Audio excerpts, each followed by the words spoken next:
backing the Communist Party of China. It's a totalitarian government. That's been our position, still is our position, probably always will be. Not racist at all, no, not at all.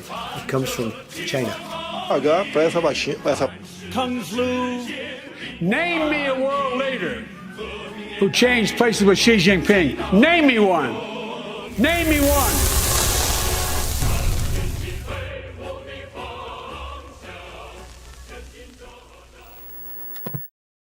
Look, he is. I mean, he's a dictator in the sense that he is a guy who runs a country that is running a country that is based on. Fala, galera, beleza? Vamos ver se tem alguém. Tem ninguém hoje aqui. É isso mesmo? Vocês não acordaram essa hora para ver a gente? Então, hoje a gente vai conversar um pouquinho sobre os Uyghurs e a cortina de fumaça que está por trás da nova crescente quantidade de matérias sobre os Uyghurs enquanto está acontecendo um genocídio verdadeiro em Gaza, né? Então, sem mais delongas, vamos chamar nosso convidado hoje, Carl Zha. Ni hao, Carl. Tudo bem? Tudo bem. E você? And you? Great, awesome. Great, Thanks fantastic. for inviting me again. Oh, I will invite you every day. As I told you just 5 minutes ago, we need more Carl Zha in the world. Anytime, bro, anytime. Great, fantastic. So I was thinking, we've been seeing this raise on more Uyghurs, newspaper pieces and everything. And at the same time, it's very interesting that you tweeted the other day. Well, I don't know if you can say tweeted anymore. You have to say exited. I don't know. Let's keep tweeted for some months still. The smoke curtain that is doing to what's happening in Gaza. So I was thinking today of starting to, well, first of all, for Brazilian people and to whoever watches this video, I would like to understand the Uyghurs as a people, the history of the region. Is Xinjiang, right? Did I say it right? Mm-hmm. Yeah. Okay, so the history of the region, it's in the middle. Is that region in the middle of a lot of things going on? Like you have the Ottomans at one side, and then you have the Slavs a little bit up. So how does what's the historic background of the Uyghurs? Okay, so last time I tried to do 5,000 years of Chinese history on your channel under an hour. So now I'm gonna try to do the same for a particular piece of China, right, in the northwest corner of China. Today we call Xinjiang. So this area of Xinjiang, the full name is Xinjiang Uyghur Autonomous Region. And it's not a province, it's an autonomous region because in China, the particular People's Republic of China, they follow like the Soviet model. You know, Soviet Union, they had like different republics for different nationality. So under Soviet Union, you still had the Soviet Kazakhstan, Soviet Kyrgyzstan, Soviet Tajikistan, Soviet Turkmenistan, so in China, they have something equivalent. It's they call the autonomous region. And Xinjiang Uyghur Autonomous Region is one of, I believe, 5. So the other one is the Tibet, Xizang Tibet Autonomous Region.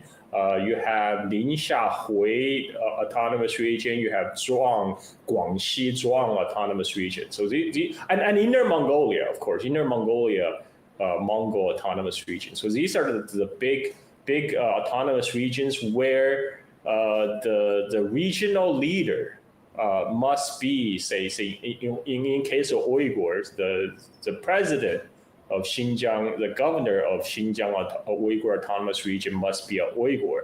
And the official language, of course, Chinese is the official language of all of China, but the official language in Xinjiang would be Uyghur.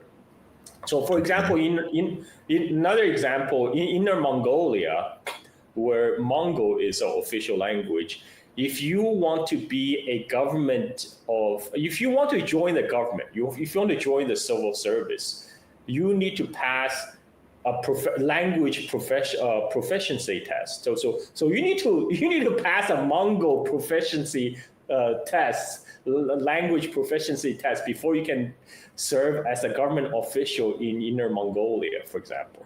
And the region of Xinjiang is located in the northwest of China. It borders Mongolia to the east, Russia to the north. To the west, it borders Kazakhstan, Kyrgyzstan, Tajikistan, Pakistan, and Afghanistan, and even India. So it borders all these countries in Central Asia, and traditionally and culturally, it's really part of Central Asia, because particularly the Uyghur culture, like they speak a Turkic language, and and Uyghurs are majority Muslim, right? And in terms of culture, they're very similar to the Uzbeks in Uzbekistan, which is next door in Central Asia. And the region, traditionally in traditional Chinese history, it just referred to as the Western region, Xiyue, and it became it was incorporated into the Chinese imperial system during 2,000 years ago, during the Han Dynasty, because at that time the Han Dynasty was carrying out a war with the Xiongnu Empire that was centered in Mongolia, and both sides were fighting over what is present-day Xinjiang, because that area would provide for a long time it served as a tributary to the Mongolia-based Xiongnu Empire. All the taxations will funnel to Mongolia. So in order to fight the Xiongnu Empire in Mongolia, the Han Dynasty sent their army there, made the region into a protectorate. But the control of the imperial government over that region kind of waxed and waned. So, for example, during when the Han Dynasty collapsed, during the Three Kingdoms period, there was time when that region get reverted back to either local control or control by nomads based in the Mongolian steppe, because nomadic power back then was pretty powerful, because the nomads have a military advantage, because everybody learn how to ride a horse when they're 5-year-old, or before they're 5-year-old. Like Mongols, for example, they learn how to ride a horse before they know how to walk. and so whereas and their everyday activity like hunting, shooting a bow and arrow and hunting, those all translate directly into like military skills. So the Mongols, they don't need to go through military training. They are natural warriors. That applied to the predecessor of Mongols. There's a different nomadic empire, Xiongnu, Xianbei, and Turkic empires as well. Whereas the sedentary people like the Chinese, because you need a professional army, you actually need to have these farmer conscripts who remove them from farming and then train them to be soldiers. They need to learn how to ride a horse, unlike the natural steppe warriors who are just natural warriors. So that's why traditionally the steppe nomads, especially the horse archers, enjoy a military advantage as long as they're united. Especially in the case of Genghis Khan, as everybody knows. So the Chinese imperial control over that region, since the Han Dynasty, waxed and waned depending on the situation inside China. Like sometimes the dynasty collapse, and that the control over that region is lost. But when around, but the people who populate that region, they are a very interesting mix, because Xinjiang sits on the Silk Road. This is because to the Tibetan plateau, because it's so high, because it's elevation, there's not much trade going through the Tibetan plateau. So in the ancient times, for China to travel, for Chinese monks to go to India, for example, to learn about Buddhism, they don't go through Tibet because Tibet is too high. They would go west along the Silk Road corridor, pass through Xinjiang, through Central Asia, go down through Afghanistan, finally go arrive in India. Yeah. And then that's why that's always part of the Silk Road.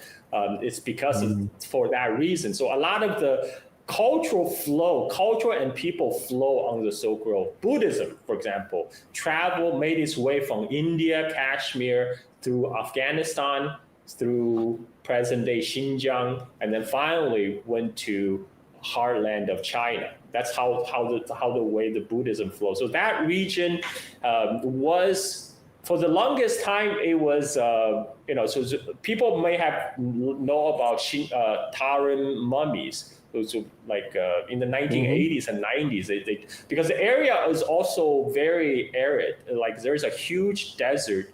So Xinjiang is basically separated by a massive Tianshan mountain in the middle. It separates the north and the south. And the southern Xinjiang has a massive desert called Taklamakan.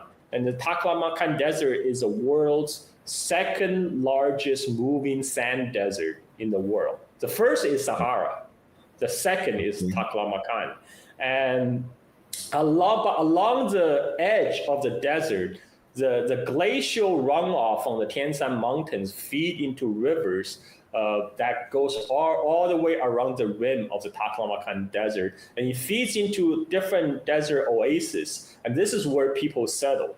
And from like archaeological finds, we know about 4,000 or 5,000 years ago, like during Bronze Age, people from Central Asia, from Siberia, they come down and settle in across the Tianshan Mountain and settle in the Tarim Basin area. Now I'm talking about, I'm going to ignore northern Xinjiang for a moment, because the Uyghur people we know today, they primarily live around in southern Xinjiang, around the desert, the Taklamakan Desert. That's their homeland. And northern Xinjiang is part of the Central Asian steppe. It's connected through Mongolia and steppe of Kazakhstan. And so in the south, in this very dry, arid environment with oasis, glacial-fed oasis, about 4,000 or 5,000 years ago, people start trickle in from the west, from the north, and what they discovered about the Tarim mummy is they have like red hair, they have features that they thought was like Caucasian, they thought they were like Western. But recently, we just had a DNA test for these ancient mummies. It turns out they're not these people who people sometimes call them European or whatever. Actually not European, because their DNA came from Siberia, from north. They came from like a very ancient people called the ANG, the ancient North. What is it? Ancient. I've seen something recently about this. I think it stands for Ancient North Asians. Or that would be ANA, wouldn't it? But anyway, I'll look it up. So they're ancient North Eurasian. Eurasians, yeah, ancient North Eurasian. So the ancient North Eurasian, they're like an ancient people. They don't live as a group now, but they contributed to the formation of modern Europeans and also Native Americans. because Wow. because their location in like basically far north of Siberia, and part of the ANG people, they split off, they went to west, and that's when they mixed with the people in the Russian and Ukrainian steppe, and that's when like the Proto-Indo-European came about, and then the Proto-Indo-European spread west to Western Europe to spread the language. But part of the ANG, the ancient North Eurasians, they went east they start Alaska. mixing. Yeah, they but before they went to Alaska, they mixed with what they call East Asians. I'm just going to say East Asian. They mixed with East Asians, and their descendants went through Alaska to the Americas. So this ANG is like an ancient human group that kind of contributed DNA to both modern Europeans and Native Americans. But so it's those people that came down to the Xinjiang region. That's what we found through the DNA. But there's also gene flow from the West, from from as far as like say Iran, from India, because it sits on the Silk Road. And so that region from from Bronze Age, it was already like a mix of cultures, because they found the Taran mummy, they found DNA from East Asia, from Central Asia, from South Asia, from West Asia, right? And then we start to have, but we don't have writings. We don't have written records about them. Only until about 2,000 years, about 2,000, 3,000 years ago. And they started to have their own writing. And also when they come in contact with the Chinese imperial dynasties, the Chinese start to write about this region. So we have some, and they have their own script. In the early 20th century, their script was rediscovered, and they spoke some kind of Proto-Indo-European language. The one part of the Taran Basin spoke what they call Tocharian, and the southern half of the Taran Basin spoke like an Indo-Iranian language, like Saka, and because, as I said, there's also like the influence from the Indo-Iranian people from the steppe, from the Central Asian steppe. So then what happened was, but this region has long been influenced by nomads in Mongolia, because the nomads in Mongolia has always established very strong military empires. And made these various city-states in those oases their vassals. And that only changed the Han Dynasty when the Chinese imperial dynasty came in. So this area flourished, and it was major transit route on the Silk Road, and it was a major bastion of Buddhism. After Buddhism started in India, it very soon made its way through Afghanistan and Xinjiang. And in fact, one of the earliest sutras was translated by someone who was born in present-day Kucha in present-day Xinjiang. His name is Kumaraja, and his father came from Kashmir. His father was a Indian Buddhist monk from Kashmir who married his mother, the princess of Kucha. And so he, through very young age, he traveled to Kashmir, he learned Sanskrit, and he was a very highly earned monk. But he was brought back by one of the Chinese imperial dynasties into heartland of China to translate Buddhist sutras. And so he learned Chinese, and he translated from Sanskrit into Chinese. That's how like the earliest Buddhist sutras got translated and disseminated into China. Yeah, and then in around 1,000 years ago. That's when there are various steppe people that rose to form large steppe confederations and empires in Mongolia. But by about like 1,300 years ago, the Turks start to come out of the Altai Mountains and establish the first and the second Turkic Khaganate, and they control area from Manchuria all the way to the Black Sea, and they became a major threat to like the Imperial China at the time. And so by the Tang Dynasty, there was a couple wars waged between Tang Dynasty and the Turkic Khaganate. So in order to defeat the Turks in the steppe, what the Chinese Imperial Dynasty employed the divide and conquer strategy. They work with different tribes in the Turkic Khaganate to try to overthrow the Turkic ruler. And one of the tribes they work with... Is that the first color revolution? So you invented color revolution.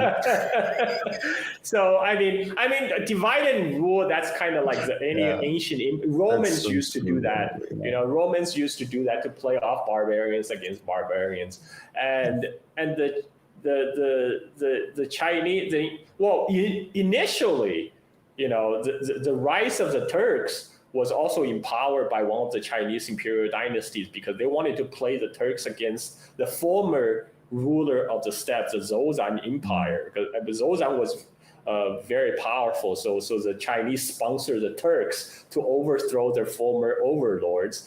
But then the Turks got too powerful, so the Chinese imperial dynasty are like, we gotta support new proxies, and the proxy they found was this tribe in the farther reach, is like really northern Mongolia, called the Uyghurs.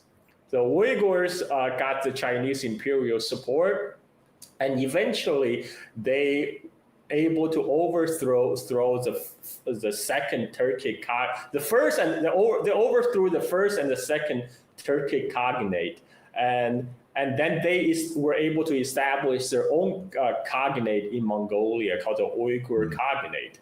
And then at that time, the Tang Dynasty China and the Uyghurs are allies. But then Tang Dynasty suffered through a major dynastic collapse. There was an Anlusan rebellion. And during the Anlusan rebellion, kind of the relationship between Tang Dynasty and the Uyghurs changed. Before it was like Uyghur served as kind of the client of the Tang. They were the client state of the Tang. But when the Anlusan rebellion kind of destroyed much of the Tang Dynasty, the Tang Dynasty imperial government, they had to rely on the Uyghurs to send their army to recover the Chinese capital of Luoyang from the rebels, from the Anlusan rebels. So Uyghurs became very powerful, but at that time, the Tibetans were also very powerful. Tibetan had their own empire, the Tibetan Empire, and the Tibetans were able to take advantage of the chaos in Imperial China, and they took over the Xinjiang region. And so like Xinjiang region has a very complicated, convoluted history. But eventually, around 840 AD, I think there must be a climate event because both the Uyghur Khaganate in Mongolia and the Tibetan Empire in Tibet, they collapsed one after each other in like span of a year. Both great empires collapsed, and at this time, the Tang Dynasty sponsored another proxy in Mongolia. They sponsored the Kyrgyz to overthrow the Uyghurs, and the Kyrgyz dealt a big defeat to the Uyghur empire. But also, there's a huge climate change. The weather was turning colder on the steppe. Okay. They cannot support a lot of the livestock.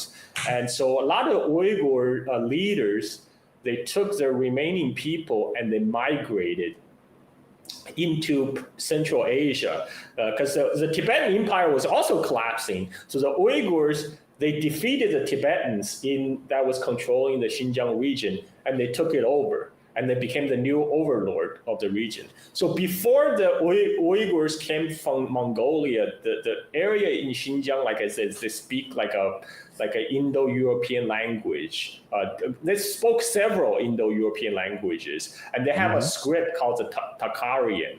They use a Takharian script. But when the Uyghurs came, because they're the new overlord, so their language, which is Turkic, became the dominant language. And the only reason we know there was a different language before that, because in the early 20th century, we discovered in the Taklamakan deserts, the ancient, we discovered the 3 different languages on the same piece of parchment. It has a Turkic, it has Chinese, and it has the old Tarkarian language. So it became some sort of Rosetta Stone that allow us to translate and understand what the old Tarkarian language is all about. So, but gradually, because the dominance of the Uyghur overlord at the top, their language started to become the official language, start to replace the old language. So now, but also, eventually the Uyghurs themselves start to adopt local customs. So for one thing, when the Uyghurs came from Mongolia, their religions was Manichaeism, but when they came to Xinjiang region, this region's dominant religion is Buddhism. So the Uyghurs adopted Buddhism and made themselves patrons of the Buddhist monasteries and arts and etc. But there's a melting of culture and languages. The Uyghurs impose their language and culture, but they also adopted some of the local culture, which is the religion, Buddhism. Around the same time, Islam was already spread to Central Asia, very like in the 9th century, it was already in Central Asia. But by the 10th century, Islam took roots in Central Asia. And when the Abbasid Caliphate collapsed, in Central Asia, there was a great empire, a Persianate empire called the Samanid. And Samanid is very, very Persian. It's like, they sponsor a lot of the Persian language, Persian art, but they're Islamic. And so they start to have a lot of influence on their surrounding people. So eventually, the Uyghur rulers, they started to convert to Islam. And when they converted to Islam, it's like a top-down conversion. When the ruler converts, like he issues an order, so everybody converts. And so that's how Xinjiang started around 1000 AD. Islam started to take roots in Xinjiang, but there's still parts of Xinjiang, like eastern part of Xinjiang, that will remain Buddhist until like 1500, 1600. Okay. But eventually all of Xinjiang. So then we fast forward to the Mongol conquest. The Genghis Khan came in. His troops took over all of the Central Asia, including Xinjiang. But the Mongol overlords, Mongol nobility who settled in Xinjiang, they themselves start to adopt the local culture, and they adopted Islam. So they kind of got assimilated, just like the Mongols in Iran, in Russia, they all got assimilated to the local culture. So the Mongol in Xinjiang, they got assimilated. So even though like a lot of the landlord class in Xinjiang could trace their lineage all the way to like Mongol conquest, but they're already culturally indistinguishable from people that were ruling after many generations. And then in fact, so Xinjiang actually became a battleground during the Mongol Civil War, because the eastern half of the Xinjiang was held by the Yuan dynasty, by Kublai Khan's forces, Kublai Khan based in Beijing, whereas the western half of Xinjiang was held by the Chagatai Khanate, who are the Mongol nobles who descended from Genghis Khan's second son Chagatai, and so Xinjiang was divided, was a battleground, and this was a time when the last Buddhist kingdom in Xinjiang was destroyed because they got caught in the middle. They became the battleground and between the different Mongol forces. So that kind of weakened the Buddhism in Xinjiang, and Xinjiang became a Muslim majority region during the Mongol time. And then during the Qing dynasty, around 16 in the middle of 17th century, around like 16 in around 1644, there was a dynastic transition in China. The Manchus from northeast China, from Manchuria, they crossed the Great Wall and they conquered the rest of Ming China, because Ming China at that time was suffering from peasant rebellion. The peasant rebels actually took Beijing and forced the Ming emperor to commit suicide. And the peasant rebel declared a new dynasty in Beijing, but the Ming general guarding the Great Wall, he didn't like the fact that his favorite concubine was captured by the rebels. So he opened the Great Wall to the Manchus. The Manchu came in, they conquered all of China. And at that time, Xinjiang came under control of a different Mongol group called the Zhuangars. So the Zhuangars, their home base in present-day northern Xinjiang, in the area known as Zhuangaria, because northern Xinjiang is, like I say, it's an extension of the Mongolian steppe and the Eurasian steppe. But the Zhuangars, they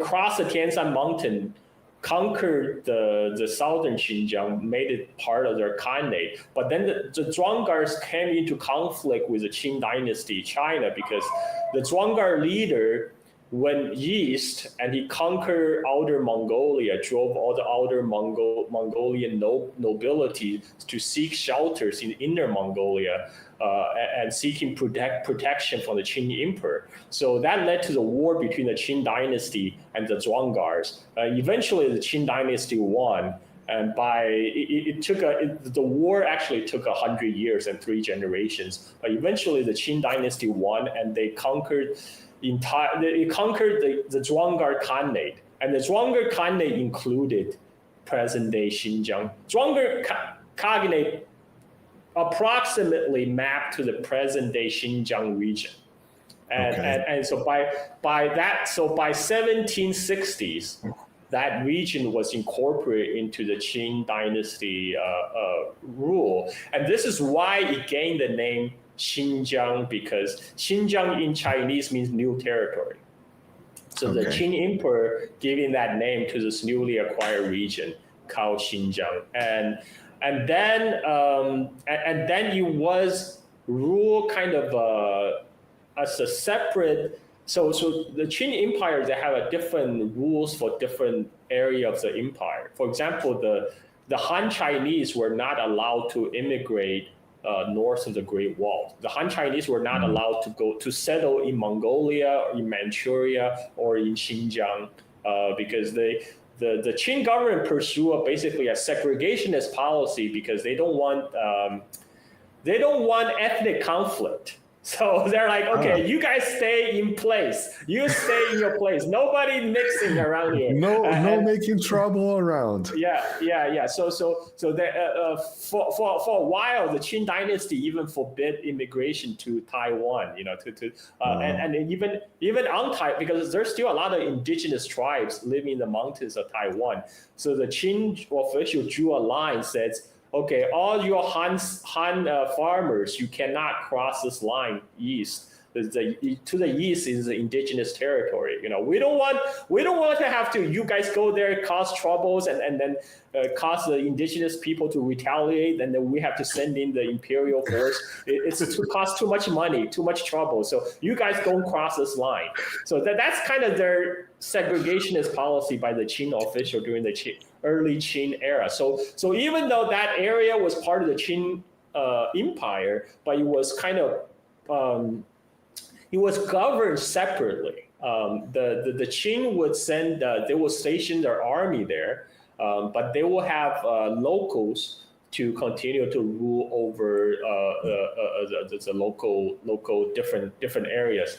But then the former rulers of Kashgar, their descendant, during the Qing conquest, their descendant fled west into Central Asia to this remnant of the Mongol empire called the Kokand Khanate, which covers today's Kyrgyzstan, Tajikistan, and a little bit of Uzbekistan. And the Kokand Khanate would start to sponsor, send these as the descendant of these forces to sponsor them as a proxy force against the Qing China, especially during like 1840s, just before the Opium War. So they would start to sponsor these descendants of the former ruler of Kashgar to come back, and then during that time, the Qing find out the couple rebellion that broke out. The Han caravan guards who were the Han people are not allowed to settle in Xinjiang, but they still could work as merchants. Really, these Silk Road merchants, they will have a lot of caravan guards, for security. And during the rebellion, the Qing dynasty realized, those Han caravan guards were actually, they were actually useful. They were, they were fighting off all these rebels. So we can use them. So at that time, the Qing dynasty said, okay, we're going to lift the restriction on Han immigration into Xinjiang. So they're like, okay, it's you can all go. We're not going to restrict you from southern Xinjiang anymore. And to top it off, there has been a Han immigration into northern Xinjiang right after the Qing conquest, because there were during the conquest of Zhuanggar Cognate is very brutal. The Zhuanggars, they suffered 80% of reduction in their population due to smallpox. Because of war, the smallpox broke out, and a lot of the Central Asian nomads, they didn't have resistance to smallpox. So half the population got wiped out by smallpox. 20% of the population got wiped out in wars. And another 20% of the population escaped to Central Asia. And then there's still another 20%. Something still happened. I know I'm doing my math. So no, that's right. That's right. So 80%. So 40%. Yeah, 40% died from smallpox. 20% got killed in the wars, and 20% escaped to Central Asia. So the region lost 80% of their population in the northern Xinjiang, in the area called Zhuanggaria. And the Qing government brought in the Han settlers from both the Han settler and also the Chinese Muslims. Because the Chinese Muslims, they're also like merchants. So both the Hans and the Chinese Muslims would settle in northern Xinjiang, whereas southern Xinjiang would primarily, compose of the Turkic Uyghur. At that time, they didn't call themselves Uyghur yet, so they're called Turkic Muslims because especially because the imperial edict restricting immigration into the region. So southern Xinjiang is like the Uyghur homeland. Northern Xinjiang used to be the homeland of the nomads, but because the nomad population got decimated during the war and then by disease, by smallpox, so the northern Xinjiang got settled by the Han settlers and Chinese Muslim settlers. But still, go ahead. I just got something came to my head now. So the Chinese dynasty was forbidding the immigration, the transit and immigration. Well, not transit. The dealers could go in and out, but not immigration. But not settling down and have family. Yeah, exactly. they can act as merchants, but they cannot allow to settle down their own land. Yeah. But what came to my mind to ask was from outside. I mean, the Turkish and the Kazakhs and everybody else could go in and settle there, or was there? Yeah. Well, okay, because so when the thing is when Qing was expanding into Central Asia, incorporated the Zhuanggar Khanate, the Russian Empire was also pushing east, and by middle 19th century, by 1850s, the expansion of Russia east originally expanded along the tundra, along like the forest zone, because there's a lot of rivers. The Russian explorers will because they were just following fur trade. They were hunting fur animals, so they were mostly interested in the forest region. But after they took over the northern forest region, they tried to push into Central Asia, but they didn't have too much success because Central Asian nomads were still very militarily powerful. So it was only until 19th century when the Russians had better guns and they had better artilleries, they were able to defeat the Central Asian nomads. So by 1850s, the Russians start to push into like Kazakhstan, Kyrgyzstan, Uzbekistan, that area. And so that was also the time, after 1840s, 1840 was the time of the Opium War. China was severely weakened, and whereas but at the same time, Qing had to station a large army in Xinjiang because of the rebellion that was happening in southern Xinjiang around Kashgar. But it kind of just lost control of the border with Central Asia. And also, like, the Kazakhs used to be vassals to the Qing emperor. So there's no reason to deny them the movement east. So during that, with the pressure by Russians, there's a lot of Kazakhs also moving into northern Xinjiang. Kazakh and Kyrgyz. There used to be Kazakh and Kyrgyz in northern Xinjiang before, but now there's more Kazakh and Kyrgyz in northern Xinjiang. So but northern Xinjiang was still sparsely populated. So the Qing officials we got all these farmers, Turkic Muslim farmers in the south. We just need. We have a large army we need to feed. We just need farmers. So they start to bring the Turkic Muslim farmers from the southern Xinjiang into north. So that's the first time when a lot of the Uyghurs now living in northern Xinjiang, that's when their ancestors started moving north. But anyway, so in northern Xinjiang has always been kind of mixed region of there's Uyghurs, the Han Chinese, etc. And the ratio is about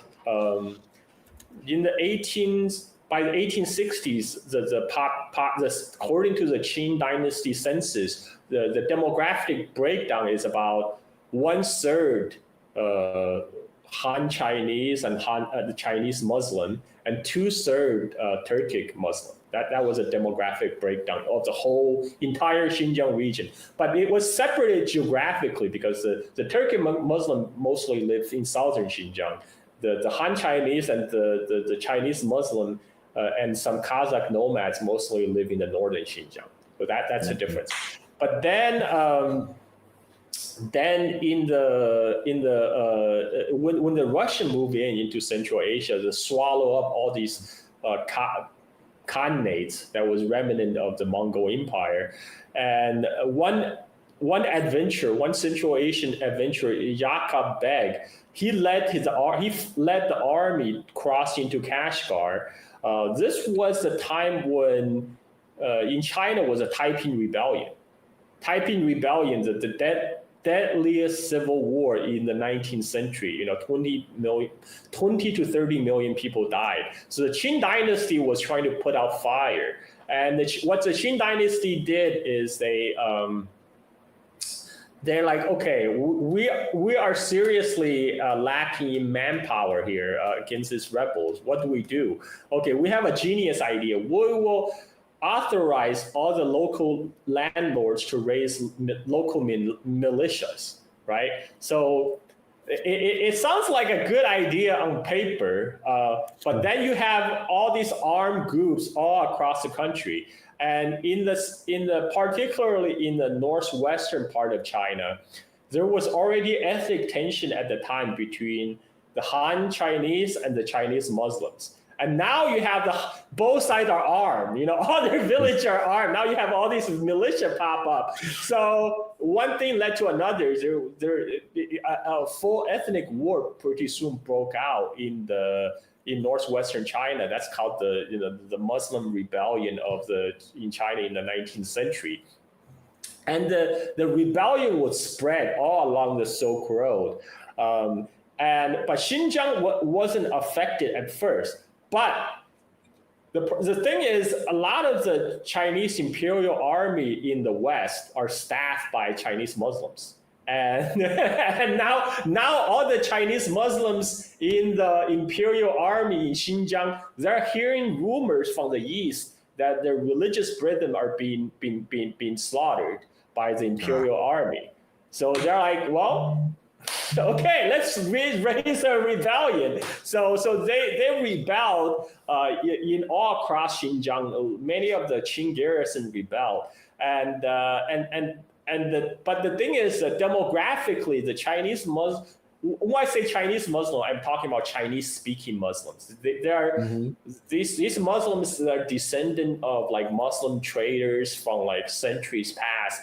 Their mother tongue is like different Chinese dialect. Depending where they're from, and we're mostly talking about the province of Shanxi and Gansu, those two regions, and so, but their number is small compared to the Turkic Muslims in Xinjiang, right? The Chinese Muslims, they have the military power because they're soldiers. They were part of the Imperial Army. They have the weapons, but numerically they are dwarfed by the Turkic Muslim in the south. So but they're religious brethren. So eventually there are some descendants. They're called Sayyid, who claim lineage is descendants from Muhammad, right? So they bring out a couple of Sayyids in the local Turkic Muslim community and made them the new sultan, and they start to carve up a new sultanate in southern Xinjiang, and that's when the Central Asian adventurer Yaqub Beg was leading his Kokand Khanate army coming into Xinjiang to install as a puppet head, like the descendant of one of the former ruler of Kashgar. But his army is more disciplined. So he started to annex all these other rebel factions, and he carved out a domain for himself in both north, and he was able to conquer the entire Xinjiang, north and south. and then he can't go back home because his home got taken over by the Russian Empire. So he would just settle in and building his own kingdom, and he was trying to get recognition from the British, and he even sent the emissary to the Ottoman Empire to get recognition from the Ottoman Emperor to recognize him as a local emir. And then so the he was Russian, trying all the available possibilities. Yeah, and the Russian Empire was coming from the north too, because in the north the two camps, the Chinese Muslims and the Chinese speaking Muslims, they're called Dongans by the Turkic people. And the Turkic Muslims start to fight each other. They start to fight each other in the city of Yili. The whole Yili Valley, became two rebel factions start fighting, like more inter-ethnic conflict. So the Russians took the opportunity to come in under the guise of restoring peace and took that area. And now there's an intense debate in the Chinese imperial court about what to do. And the Viceroy Li Hongzhang's like, man, Xinjiang is so far, it's going to cost too much money. We need to devote money to build up our coastal defenses. Like we have French to deal with the Japanese threat. We don't have money to send an army west. But another Chinese general, Zhuo Zongtang, he said, like, why can't we do both? It's not an either or. So in the end, Zhuo Zongtang won out. And by the way, for a lot of people in the West would know Zhuo Zongtang because the General Cao's chicken is named after him. Zhuo Zongtang is, there's a chicken dish in the United States called General Cao's chicken. That's named after Zhuo Zong. Yeah. So Zhuo Zongtang, he led his army west. He was able to reconquer the region. So finally, in the 1870s, that whole region was restored to the Qing dynasty, but they had to renegotiate. They had to negotiate with Russia for that land back, that piece of land back. But in the end, they have to cede portion of the Yili Valley to Russia. And only retain portion of the Yili Valley in the north. But in the end, so in the 1880s, Xinjiang was made into a province. Before, Xinjiang was kind of governed as a territory, but it's not a really centrally it was administered differently from rest of China. But from 1880s, Xinjiang was made into a province, and then a lot of things happened in China. There's Sino-Japanese War, there's Boxer Rebellion. So by 1911, Chinese Revolution happened, which overthrew the Qing dynasty. At the time, the revolutionaries were also planning to take control in Xinjiang. And the Manchu governor in Xinjiang was very nervous, and his underlings said, "Okay, I have an idea. We can, we just arm the Chinese-speaking Muslims because they're." They're a very disciplined force. We'll just give again. I'm talking about the Chinese-speaking Muslims. So let's hand them weapons, and then and so finally, then he was able to rely on this force of Chinese Muslims to put down the revolutionaries and claim Xinjiang for himself. But when the Qing Emperor abdicated, give away to Republic. So Sen Sicai now became a warlord of Xinjiang. So he ruled Xinjiang as his own little fiefdom, by relying on these forces of Chinese Muslim soldiers to rule all over the province.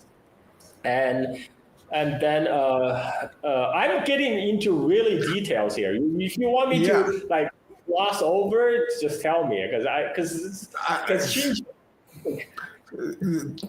Some of the time, I'm actually thinking how I'm going to put that on the subtitles. But I should have waited for you to swallow the water first. Sorry. But no. This is, that's very detailed, but also very important to understand what I'm seeing here.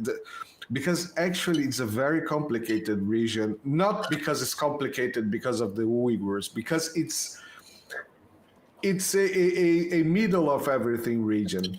Like, for example, like Turkey, for example, Turkey, it's also this type of regions. You're gonna see, in the Americas, it's well, maybe Panama is there's a thing there, but nothing at that level. When you see this, what's Western Asia, what we call Middle East, it's a very turbulent area. But I always say that when it comes to Brazil, for example, that Brazil is in a different rock.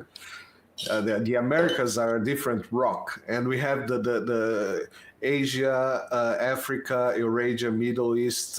Everything is the same rock, and over there in the Middle East, and Greece, it's everything passes through there at some point in history. The commerce was going everywhere around there, so it's a very complicated area. So it's too much detail. You can just cut me off and tell me to like shorten it. I mean, I can do that. Not at all. Okay. So, not at all. That for me so far is perfect. One question that came to my mind was, so could it be? Let's fast forward a little bit to the modern times Uyghur problem. Okay. I'll try to make it short. So no, it's okay. So Xinjiang had its own warlord period, from 1911 till 1930s. By 1930s, a problem broke out in Xinjiang again, because the old warlord got assassinated, and then the new warlord in his place. Because the old warlord continued kind of the old Qing dynasty policy of like keeping the feudal rule in place. All the local landlords maintain power. He was fine with that. But the new warlord, he said, he decided there's still within Xinjiang, there's still a khanate, the Kumo khanate in the east that was ruled by a khan, and already like there was a boiling point within the khanate, because the previous khan was bringing, to increase his own personal revenue, he will bring in Han migrants to farm his land, and push the local Turkic Muslim to even who are his tenant farmers into more marginal land. And obviously that was very highly unpopular. There were rebellion against the Khan at the time. But when the Khan died, the new warlord of Xinjiang is like, okay, well, we're in a republic era now. We don't need Khan, so we'll just abolish the Khanate. And then he continued the policy of inviting more Chinese migrants to farm the land. And that blew up because of the ethnic, became a big ethnic conflict. And then the Muslim, so also something happened in 1920s. In 1920s, because after the establishment of Soviet Union, right, Soviet came up with the idea of different ethnic republics, right? And there were a lot of Turkic Muslims also went to Soviet Union to study, to work. By 1920s, there was a conference held in Tashkent, and the people who attended from Xinjiang, they're like, we gotta come up with a name for ourselves. Like for centuries we've been calling us Turkey, right? Like a Turkey. People call us Turkic Muslim. We need like a name, a unique name that separate us from like the other Central Asian people, from the, now the Central Asian people are getting names like Uzbeks, Kazakhs, Kyrgyz, Tajiks. We need our own name. So they decided to adopt Uyghur, which is the name of this ancient cognate in Mongolia, the Uyghur cognate that collapsed and that came to Xinjiang and then took over. So he said, let's adopt this ancient name because it's illustrious, it has an illustrious history. So we will call ourselves Uyghur now. So that's how the name Uyghur circulated in modern usage. Before 1920s, nobody in the region called themselves Uyghur. But go ahead. One question about that. So this, can it be said that these cognate that took over control of the region back at that time was kind of would it be correct to say that this was the beginning of the ethnical Uyghur? Maybe I'm saying wrong. Correct me if I'm wrong. Yeah. I mean, okay. Or that was just right. Okay. Let's put some symbolic thing here. Yeah. So the Uyghur ethnogenesis is a long process. It took over a period of 1,000 years. It started when the Uyghurs from Mongolia came over around like the year 800, 840. AD, and they took over and they start to impose their Turkic language on the region, right? But their nomadic culture from Mongolia eventually melted together with a local culture. But it didn't happen right away. It didn't happen in one generation, two generations. Sure. It took many generations, and even after the Mongol conquest, when the new Mongol overlord came, eventually the Mongol overlord got assimilated into the local culture. So but one thing remained the same is their language. The Uyghur language today is a Turkic language. And when the Uyghur Khans start to adopt Islam, Islam became majority religion after 1,000 years, right? So the identity, I think, it's by modern Uyghur identity could be defined by their language, by their religion, right? But the name, the Uyghur, was readopted in 1920s. Okay. Because before 1920s, I don't know if there's like a because a lot of people's identity tend to be local. People will call themselves Kashgar Lake. I'm from Kashgar. I'm from Turpan. I'm from Khotan. Right? There's no senses like maybe to define themselves against like the Han Chinese or the Chinese-speaking Muslims. They will call themselves, we are Turkey, right? Because we speak Turkic tongue. But by saying Turkey, they're not that different from, say, people from Central Asia, like in neighboring countries like Uzbekistan, and Tajikistan, who also, not Tajikistan, but Uzbekistan, who also speak Turkic tongue, who also practice Islam, right? And so.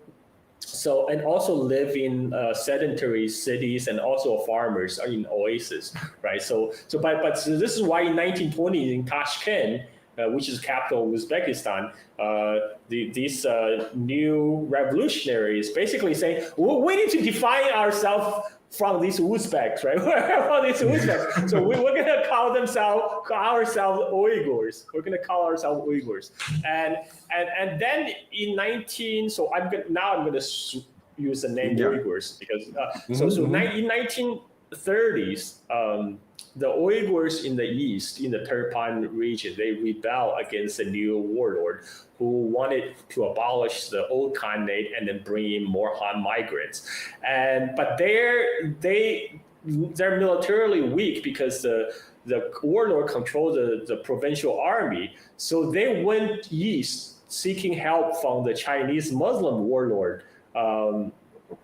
Ma Zhongying. And Ma Zhongying at this time, he was fighting with his cousins, the other Chinese Muslim warlords in Gansu province. And he thought this was a perfect opportunity to expand his domain. So he took upon the offer, he took his Chinese Muslim army to march into Xinjiang to fight the Xinjiang provincial army led by the Xinjiang Muslim warlord.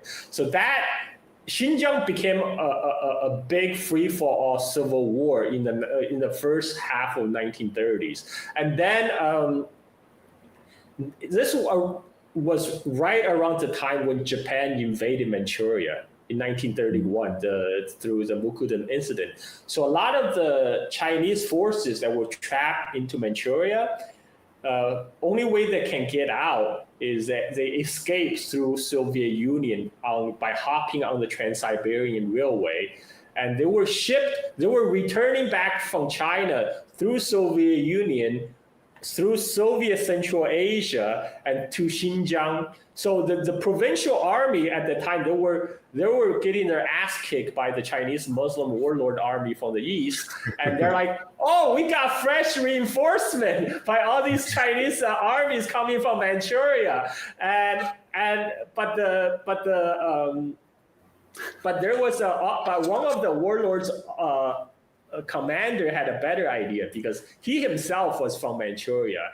He's like, okay, then why do we need you? You know, I can talk with my brothers from Manchuria. Why do we need you? So he engineered a coup, overthrow his boss, but he was still having problems containing the Chinese Muslim armies So this, by the way, this new warlord, his name is Sen Sicai.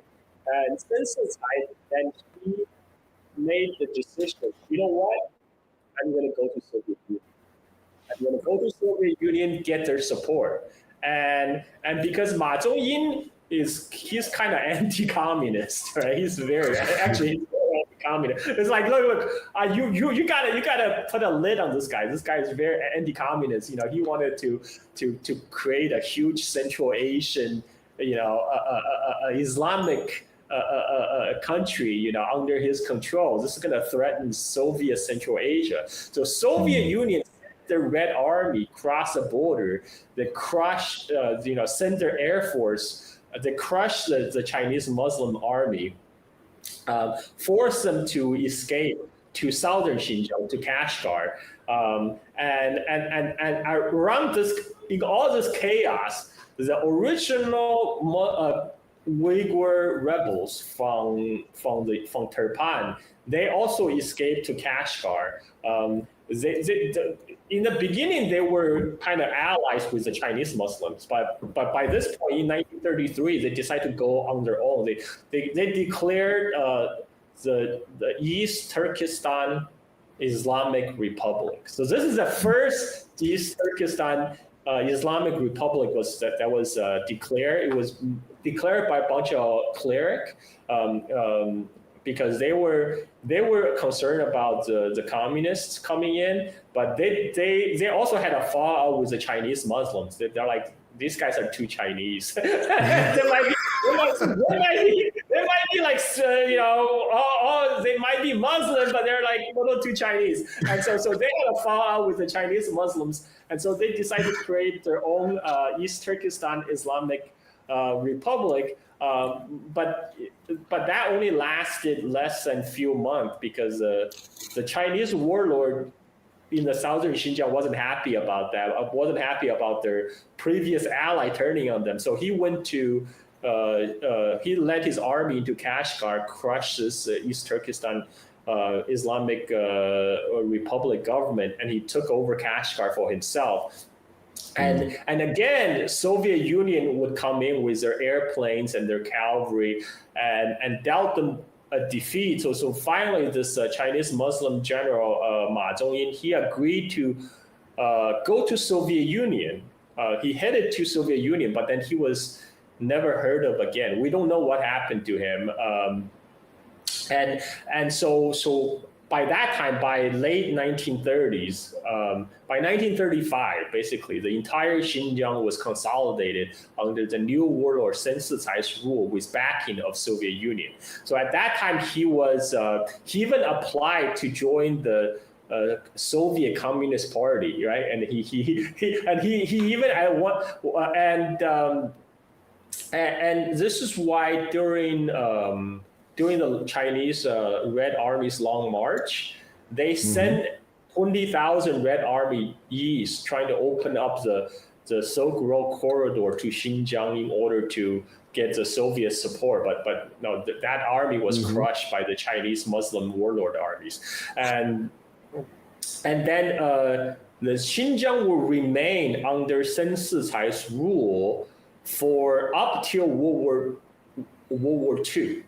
And during World War II, in 1941, when the Nazi army were parking outside of Moscow, and this is also after Pearl Harbor. So after Pearl Harbor, the United States entered the war against Japan, and suddenly China and United States are allies, right? So Sen Cai in Xinjiang, he's like, oh, okay, so the Nazis are outside of Moscow. It looks like Soviet Union is about to fall.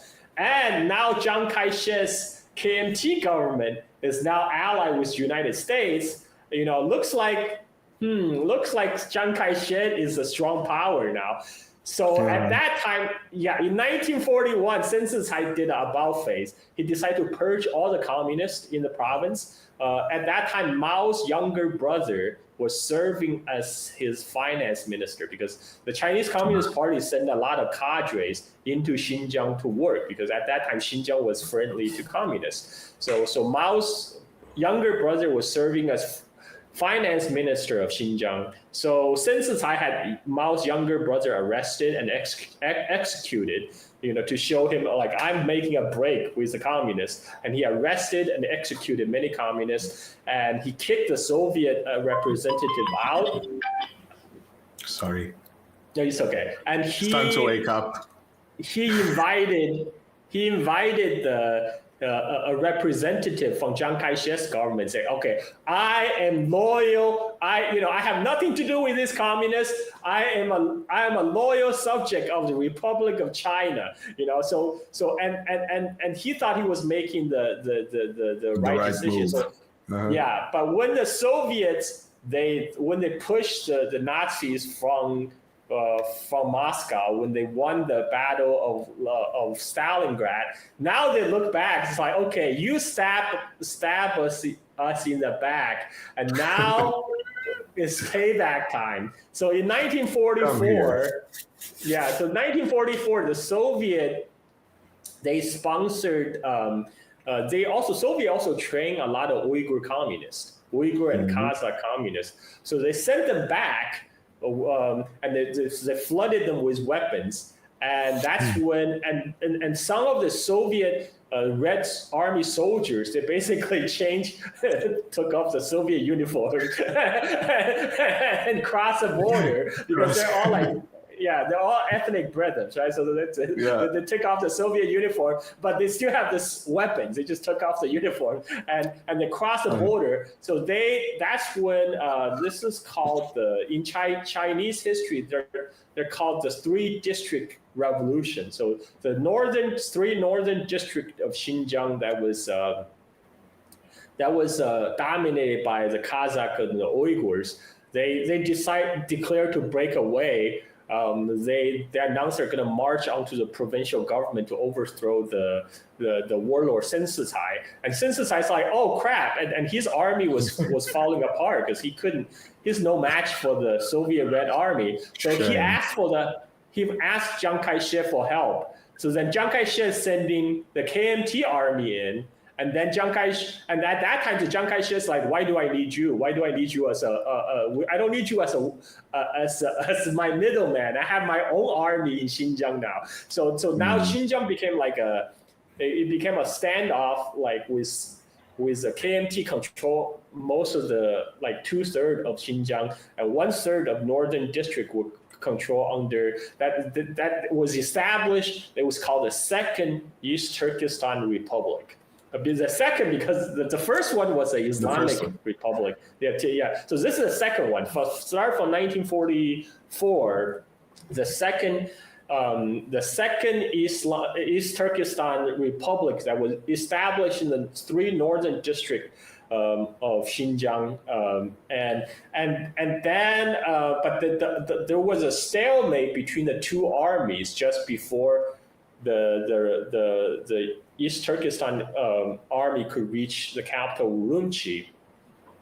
The KMT also entered negotiation. Chiang Kai-shek entered negotiation with Soviet Union about what to do with the post-war situation, right? So Soviet was going to come into Manchuria to evict the Japanese Kwantung Army, and there's also the question of Outer Mongolia, because Outer Mongolia, after the Qing dynasty collapsed, Outer Mongolia declared independence, but it wasn't recognized. And then in 1922, the Chinese warlord sent their army to occupy the area, but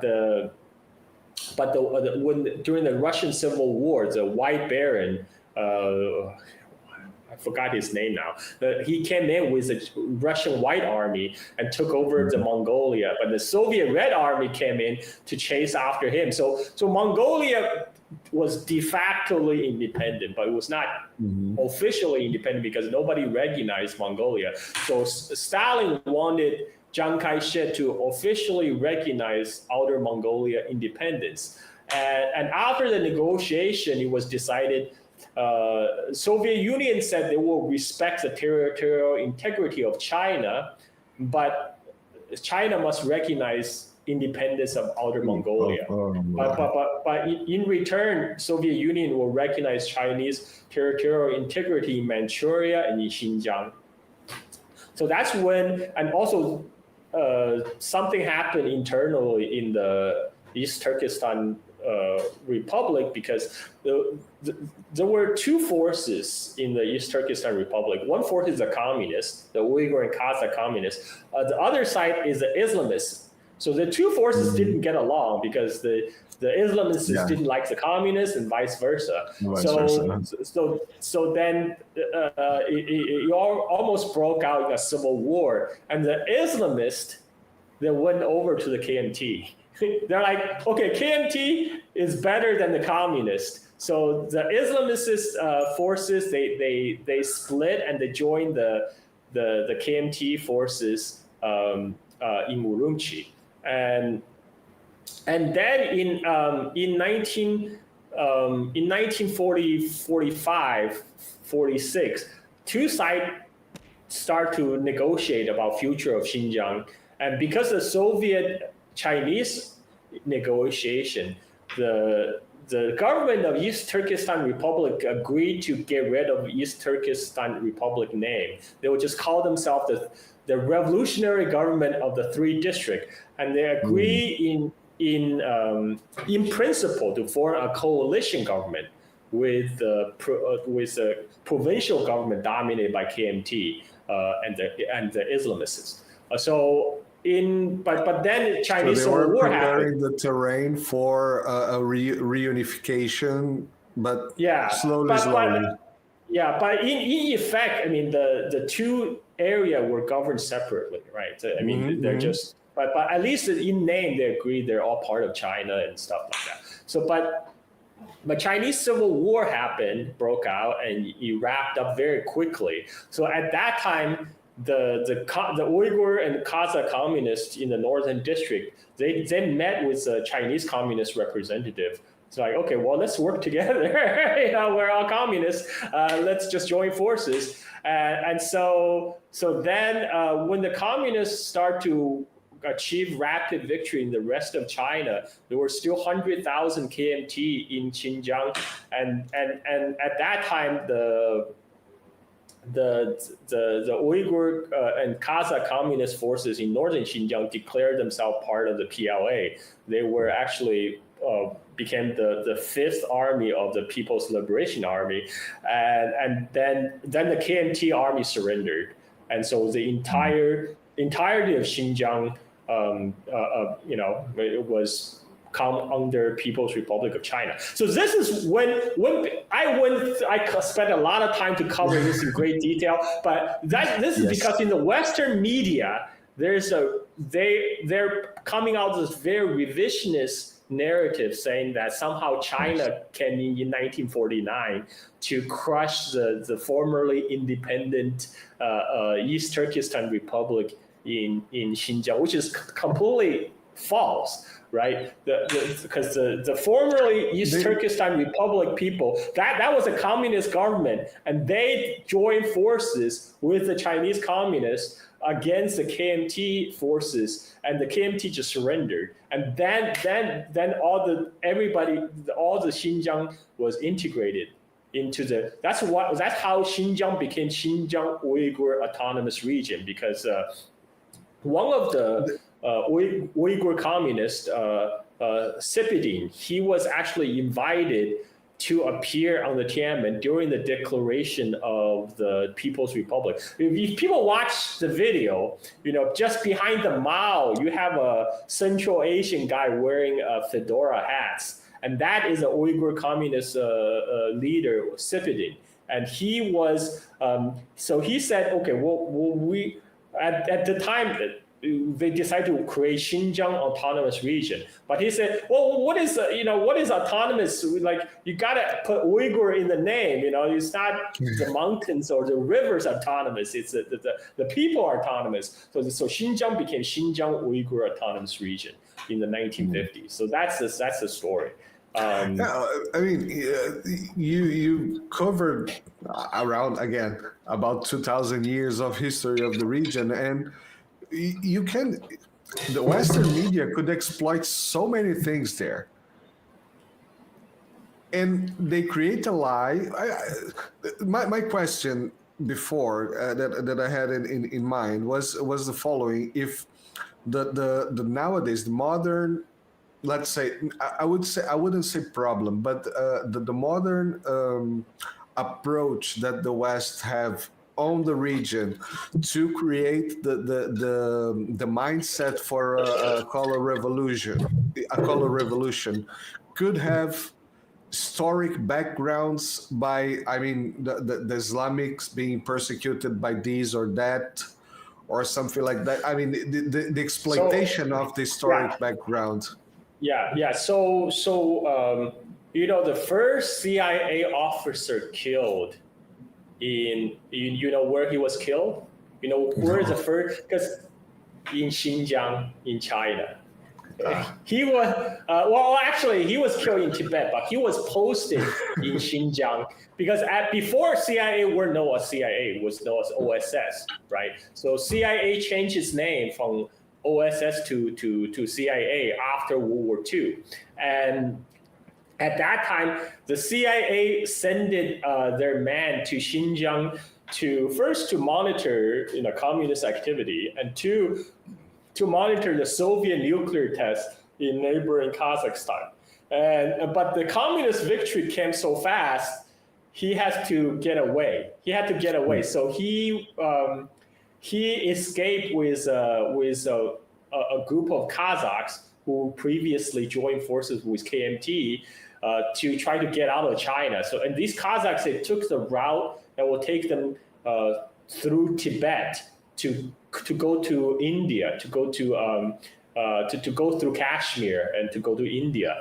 And but before he could cross, because nobody explained to the Tibetans who they are. So the Tibetans are like, why are you intruding? And they shot him. The Tibetans shot him. So he became the first CIA officer died in the field. And this was, and at that time, there were still, before I told you, there was a lot of Islamist element that joined the KMT, right, during the split with the communists. So now, all of these Islamists, Kazakhs, or Uyghurs, they're looking to get out with the communist victory. Mm-hmm. And a group of them made their way to Kashmir, and from Kashmir, they got airlifted to Turkey. And this is, so Turkey, the president of the World Uyghur Congress, the current president, his father was was one of those Uyghur officials who previously worked with the KMT and had to get out of China, and then he flew to Turkey and started this kind of the Uyghur independence movement, right? And he was supported. He was in Turkey. He was supported by both the U.S., both the CIA, but also this. He was getting support from this Turkey fascist organization called the Grey Wolves, which is a Turkey nationalist organization, and he was kind of being kept on the payroll for a long time, and then around 1990s, he especially after the collapse of Soviet Union, when I guess U.S. CIA got more funding freed up, because Soviet collapse, him and his position was taken over by his son eventually, the World Uyghur Congress, and they got fresh round of funding, and these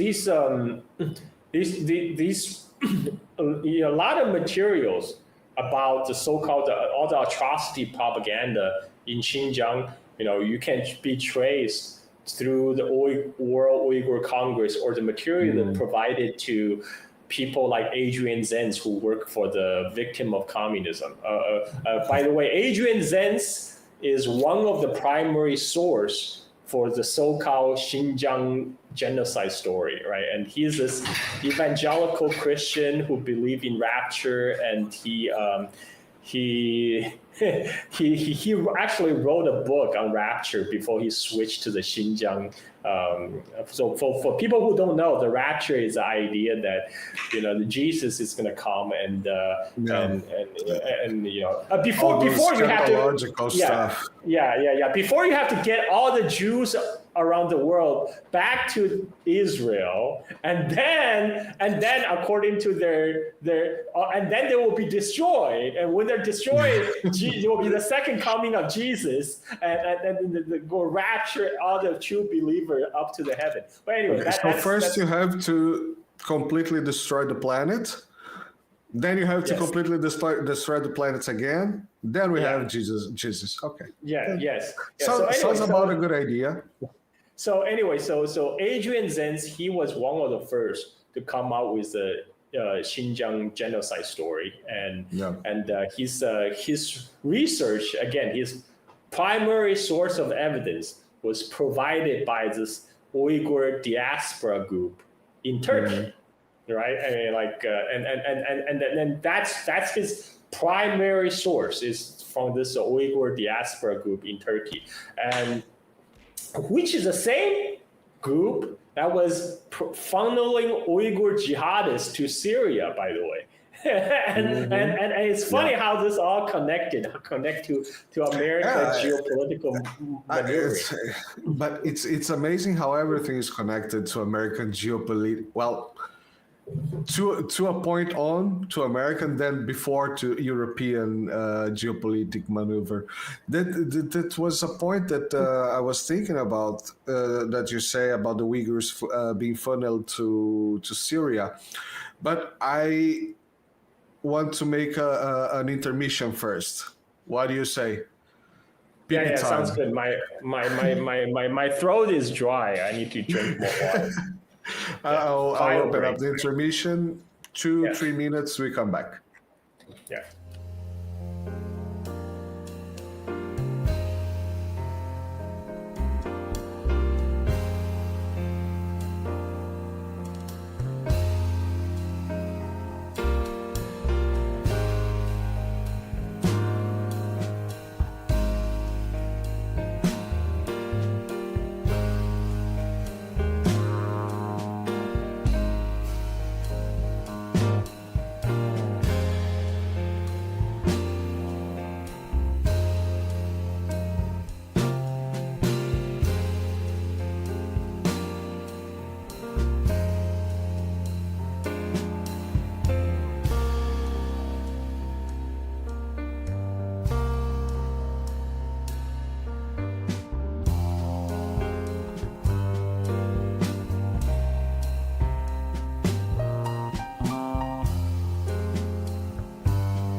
All right, and we're back. Any questions, comments? Yes. Well, we actually have some people watching it. People are waking up early in Brazil. Nice. So my question that I started before we go on the intermission was about this Uyghurs that were being moved to Syria some time ago. Let me just put this. Okay. Some time ago, I remember reading some news about Uyghurs being stopped in Myanmar, and United States being, Western governments being very verbal about releasing the Uyghurs and everything. And then Myanmar decided to extradite them back to China. So my question there is how is this movement?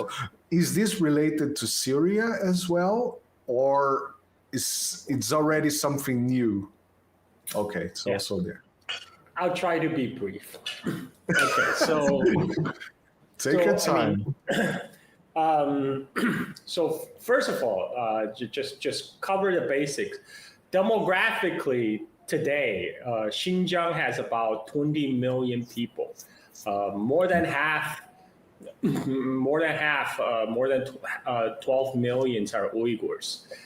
And even the US professor, James Milliard admit that today's demographic balance is about the same as the demographic balance in the 19th century during the Qing dynasty. Because said in the Qing dynasty it was about 1/3 Han and Chinese-speaking Muslim and 2/3 Uyghur. Today there's still like 1/3 Han Chinese, and they mostly live in the northern Xinjiang. The south of Xinjiang is still very heavily Uyghur. And things start to change around 1979. So 1979, a lot of things were happening around the world. There's Soviet invasion of Afghanistan, Islamic Revolution in Iran. There was a siege. People probably don't remember. There was a siege in Mecca when this, and in China, China had been building the Karakoram Highway to link China with Pakistan since 1960s. Through some very high mountains, basically they're building over the Pamir Plateau, like the roof of the world. So after 10 years, it was done. The Karakoram Highway was opened up between China, the Xinjiang region, and Pakistan in 1979, just in time for the Soviet invasion of Afghanistan. And we all know CIA's largest operation, Operation Cyclone, was to funnel Mujahideens into Afghanistan to fight the Soviets. And the United States had to help with the Pakistan military government. It had to help with Saudi Arabia. So Saudi Arabia would build a series of madrasas, religious schools, along the Pakistan-Afghanistan border to indoctrinate all the Afghan refugees and their children into the Saudi brand of Islam, right? And then at that time, 79, China was actually the de facto anti-Soviet camp. So CIA, people would not believe it today, but CIA actually had a listening station in Xinjiang in 1980 to monitor the Soviet nuclear tests in Kazakhstan. And also because CIA still want to cover its tracks. I don't even know why. Everybody knows CIA is supporting Mujahideen. They want to cover their tracks. So they want to provide Soviet weapons to the Mujahideens. And China was making a lot of the, because at that time, a lot of the Chinese weapons were based on the Soviet design. So the CIA will buy a lot of Chinese weapons, and then they will ship them to Pakistan. But how do you get from Pakistan to Afghanistan when there's no road? So CIA originally had this genius idea: is they're going to ship a lot of Tennessee mules from United States to carry weapons for Afghan Mujahideens. I mean, this must be some pet project for some U.S. senator, like a pork barrel project to sell some more Tennessee mule of their local product. But the Tennessee mules could not handle the climate in Afghanistan, so they would die in mass. And then the U.S. would have a donkey problem. So they literally have an ass problem. So they say, okay, no problem. We will source our asses from Xinjiang. We'll get our jackasses from Xinjiang. So they purchased they purchased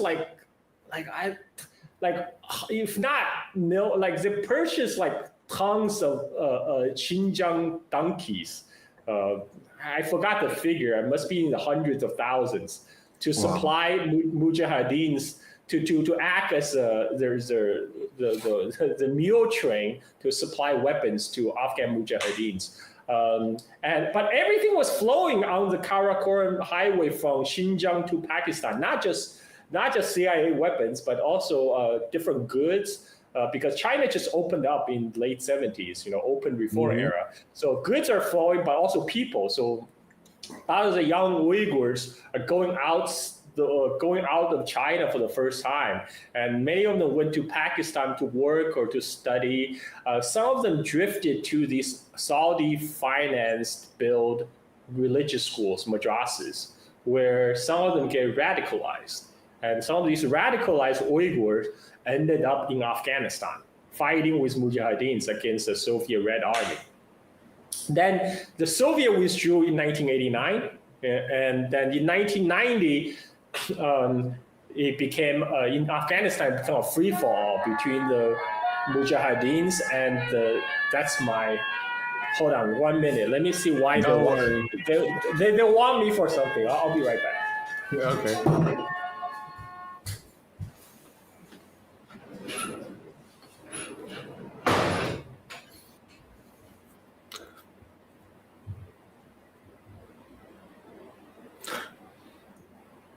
Probably Amazon arrived. Let's enter the commercials because I don't have much to say at this moment. Where is it?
Okay.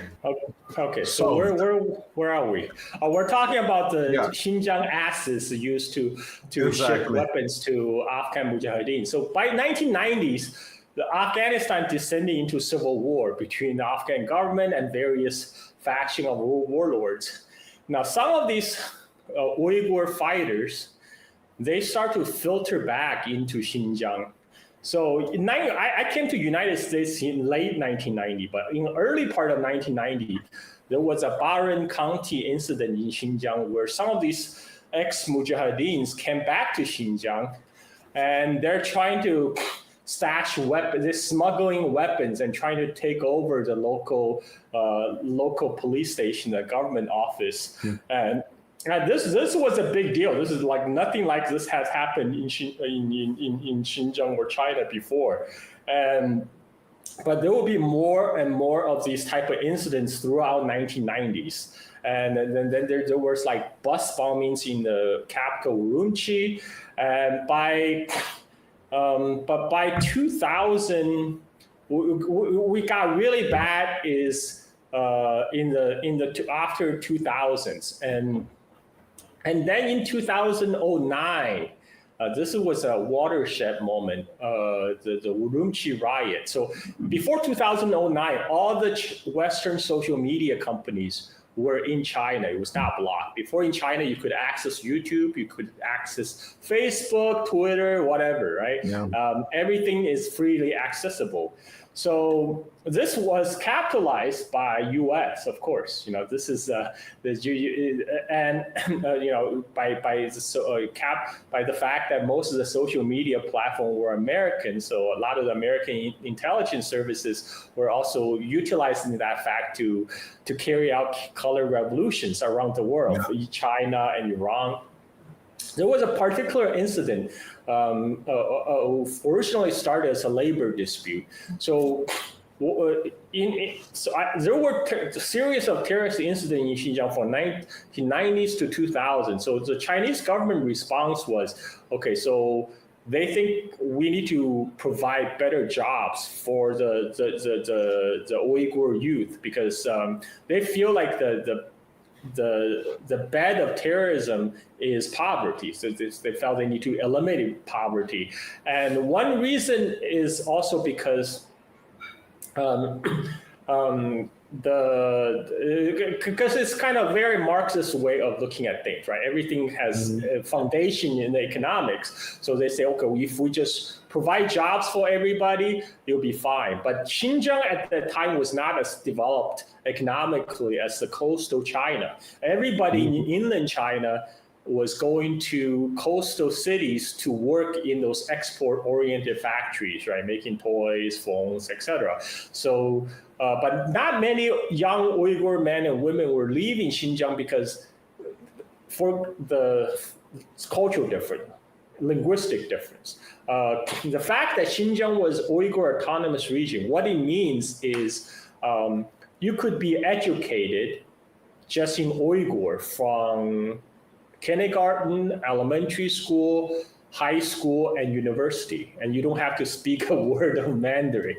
And that was the policy. There was a dual track education system in Xinjiang. Like you can either pick the Mandarin track education, or you can pick the Uyghur only track of education. So even in the 1990s, 2000, a lot of Uyghur graduates, they went through the Uyghur educational system, but when they graduate, they don't have much job opportunity outside of Xinjiang because they couldn't speak the national language.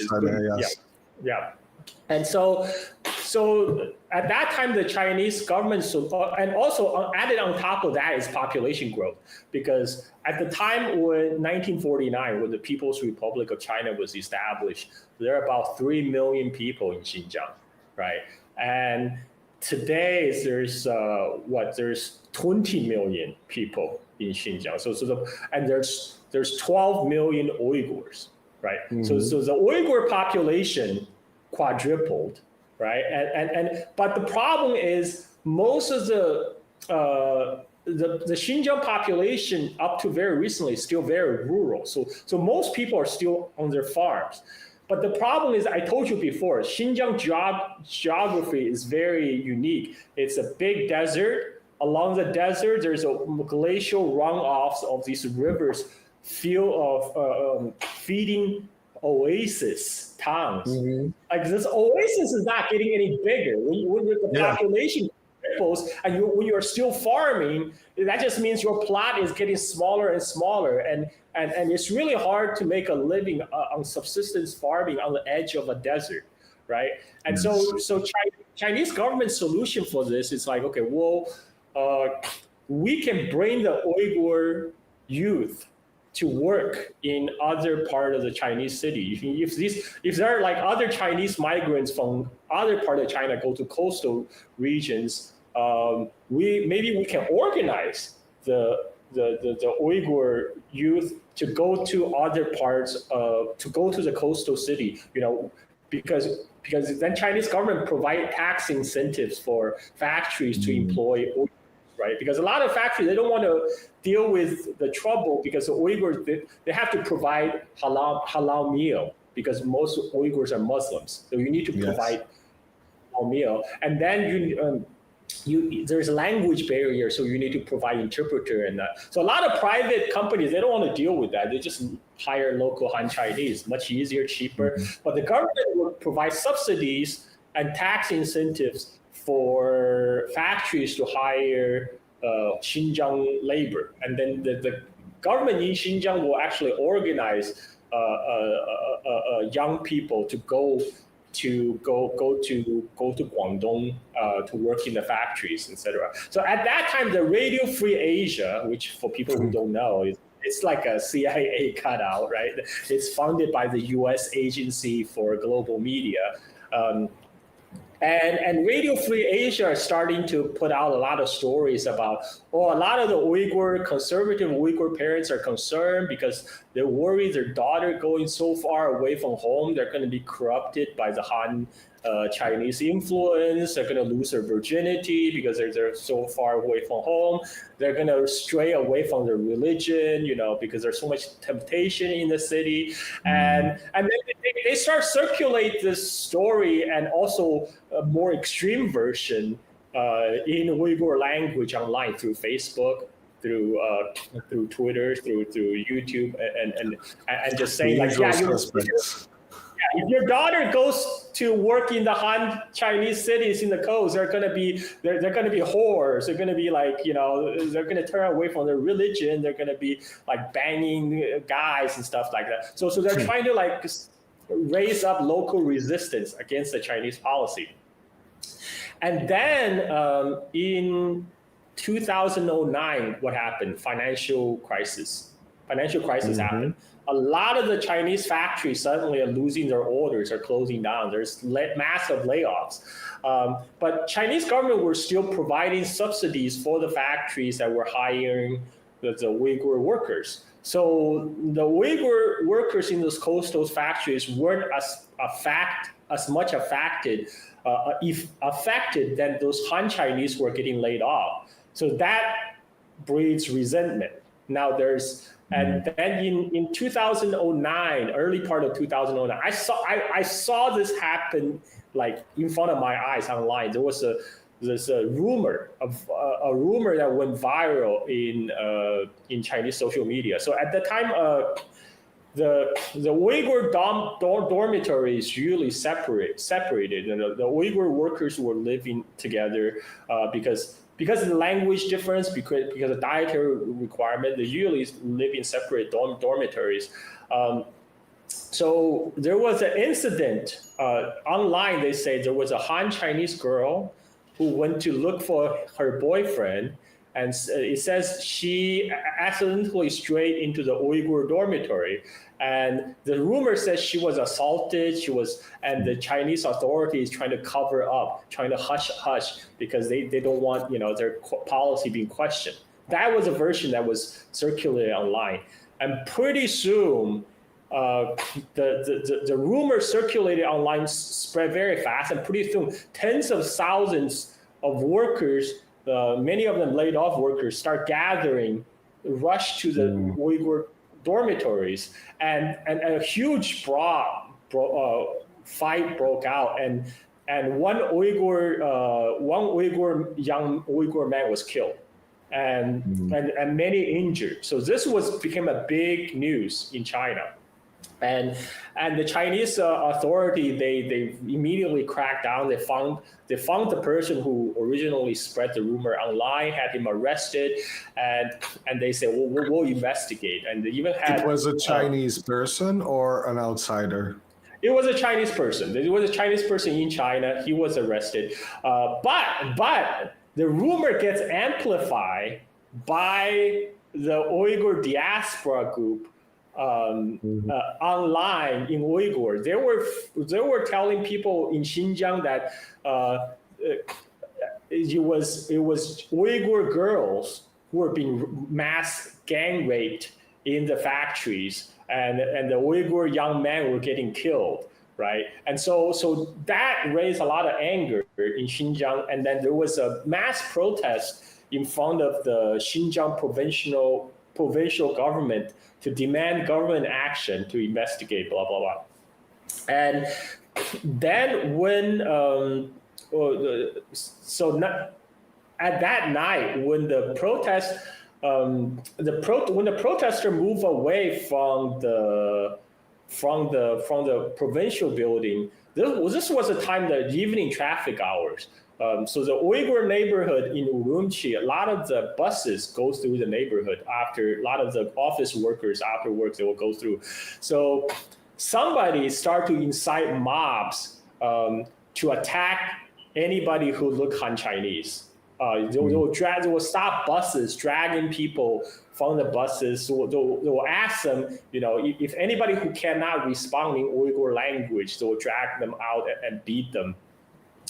And it was utter chaos. So this is the July 5th Urumqi riot in 2009, and 200 people were killed. Most of them Han Chinese.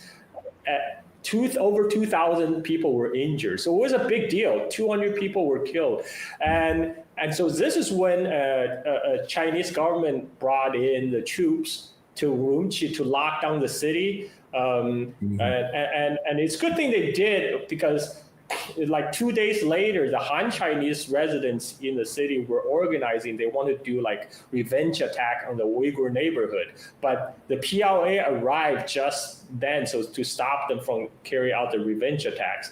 But then the Chinese authorities started to crack down both online and offline. Online that's when Facebook got banned, YouTube got banned, Twitter got banned, because a lot of these Uyghur diaspora groups were using these social media to spread rumors and to incite the mobs to carry out ethnic-based attacks.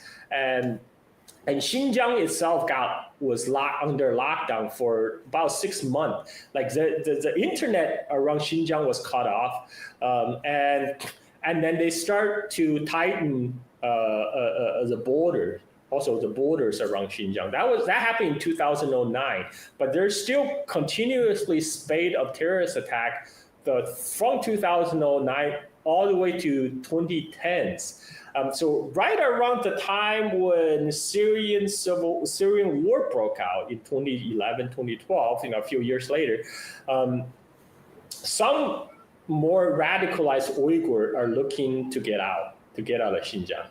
And so but there was a lockdown around Xinjiang borders with Central Asian republics, and so but China had by that time has built amazing infrastructure. China, you can just hop on they built the high-speed train all the way to Xinjiang to Urumqi. So all these radicalized Uyghurs, all they have to do is just hop on the train and go to southern China. Yeah, where the southern China, particularly the Yunnan region, which borders Myanmar, Laos, Vietnam, that border is very porous, right? Because there hasn't been any border incidents, so there's no reason to guard it. So many of them will go through Vietnam, Laos, Myanmar, go to Thailand, Cambodia, and all the way to Malaysia. So around this time, the Syrian war is not just the United States; it's a whole NATO enterprise. U.S. had the help not only from the NATO's European partners, but also Turkey. This was before the coup against Erdogan. So at that time, Erdogan was fully on board with the U.S. war on Syria. So at that time, Turkey government had this policy. Any Uyghurs who come to the Kuala Lumpur Turkish consulate embassy, they will be issued a Turkish passport. So all these Uyghurs will come in through, that's why you read about the detentions of Uyghurs in Thailand, in Myanmar, in Vietnam, in Cambodia, and people can Google it. There was even a shootout on the Vietnamese border. Some Uyghurs, when they were arrested by the Vietnamese border guards, some Uyghur grabbed the gun, grabbed the AK-47 from the Vietnamese bodyguards, and they shot and killed some Vietnamese border guards. And this was a big deal. And they were also, the Uyghur jihadists were turning up in Indonesia. Indonesia captured several, and they were being detained in Thailand, in Cambodia, and U.S. embassy raised a big ruckus over Cambodia. Basically, they say, if you send them back to China, then we were going to cut off our aid.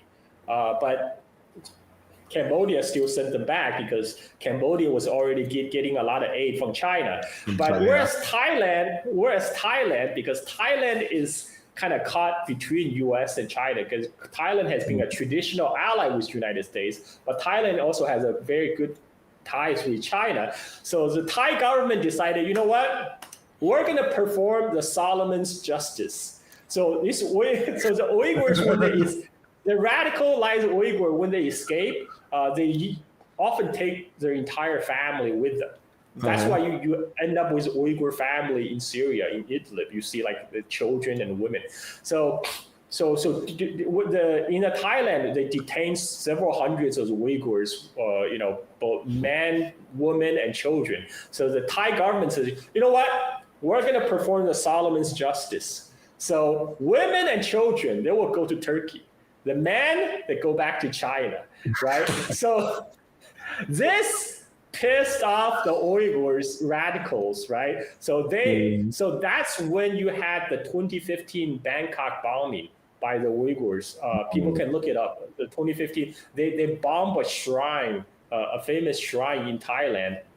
And when the Thai police arrested the suspect, first the suspect said he's Turkish, and they went to raid his apartment. They found whole stack full of Turkish passport. They're like, what's going on? And then they realized, oh, this guy is actually not Turkish citizen. He's from China. He's an Uyghur. And so this is when the Turkish passport scheme got kind of exposed, started to leak out. And later, even Associated Press did a story. This is one of the few Western mainstream media that covered this Uyghur to Syria story. So basically, all these Uyghurs with Turkish passport, when they arrive in Istanbul, their Turkish passport get taken away, and then they're met by jihadist recruiters right at the airport who tell them, come to Syria. This is where Syria is where it's at. That's where the plot is going. Yeah. Yes. Open border and everything. And also a lot of the I watch a lot of interviews. It's interesting. There's interviews even by NHK, the Japanese TV crew of some of the Uyghur refugees in Turkey. And one of the interesting things I find is this radicalized Uyghur, they said they were shocked because the reason they escaped Xinjiang because they feel like Xinjiang can no longer practice a pure Islam in Xinjiang. But when they arrived in Turkey, they thought, okay, Turkey is an Islamic country. They thought Turkey would be the Sharia law and everything. But when they come to Turkey, they're shocked to find that Turkey is very secular. A lot of women don't wear like head covering and stuff. Yeah. So they were shocked, right? And then of course, then the jihadist recruiters like, well, go to Syria. That's where we practice the real Islam, and this is how you end up with some. I saw some estimate from 3,000 to 5,000 Uyghur fighters plus their family. So to total like 20,000 Uyghur living in the Idlib province in northwest Syria, which is and they were under umbrella organization called the Turkestan Islamic Party. So the Turkestan Islamic Party was originally established in Afghanistan. They had various names. They called themselves East Turkestan Islamic Movement, but their latest iteration is Turkestan Islamic Party, and their core leadership before was in Afghanistan, and the head of Turkestan Islamic Party sits on the High Shura Council of Al Qaeda. He's part of the inner circle of Al Qaeda, and war in Syria is a big Al Qaeda project, right? So they were. The Turkestan Islamic Party were sent there. Their closest ally is Al Nusra, which is Al Qaeda in Syria, and but when there was a split in the Al Qaeda between Al Nusra and ISIS, some of the Uyghur also joined the ISIS. So, but most of them are still staying with the Turkestan Islamic Party, which is part of Al Qaeda network, and they were actually the shock troops of the Al Qaeda in the Syrian war. They would do stuff like they would send out Uyghur suicide trucks. Cars, one after another, to blow up the Syrian army barrack. That's how they took the Idlib city. And there's even a Vice documentary on this, on the fall of Idlib. There's a guy interviewing one of the jihadists. He said, our Turkestani brothers, they martyred themselves to blow up the main entrance to the barrack. So even the terrorists are racist. Send the Chinese first. Sorry about that. Every time you drink your water. So anyway, so this was the state of affairs in Syria, and this is a linkage between these Uyghur refugees and the Syrian war. But when China realized the problem, they started to lock down the border in the southern border also. But around 2014, one of these group of Uyghurs, I think it was 2014, it was March 2014, March 1st, 2014. One of these Uyghurs, they went to Kunming, the capital of Yunnan province. They were planning to head for the border, but the border were locked down and they couldn't get out. So they decided, you know what? We don't need to go to Syria to carry out jihad. We'll just carry it out locally. So they went to the Kunming train station. this was a Kunming train station attack in March 1st, 2014. And I forgot the casualty figure. I think it was 20 people. They were because they didn't have guns, but they had knives. So they were just slashing they're just slashing people who were waiting for the trains. And I forgot how many people were killed. I think it was like 20 people. Let me look it up. 31 people killed and 143 wounded. Yeah, 31 people. That's even more than I thought. So this was a big, shocking event because before Kunming train station attack, most of the terrorist attack had happened in Xinjiang, right? It didn't happen outside of Xinjiang, but this was a big one. And there was also a terrorist attack on Tiananmen Square. There's a Uyghur family. They drove their van. They were running people down on Tiananmen Square. Like a few years later, that would happen. Similar attack will happen in Europe, but before it happened in Europe, it will happen in China, in Beijing. They were driving van on Tiananmen Square to run people down, and so. Let me just put a time stamp here.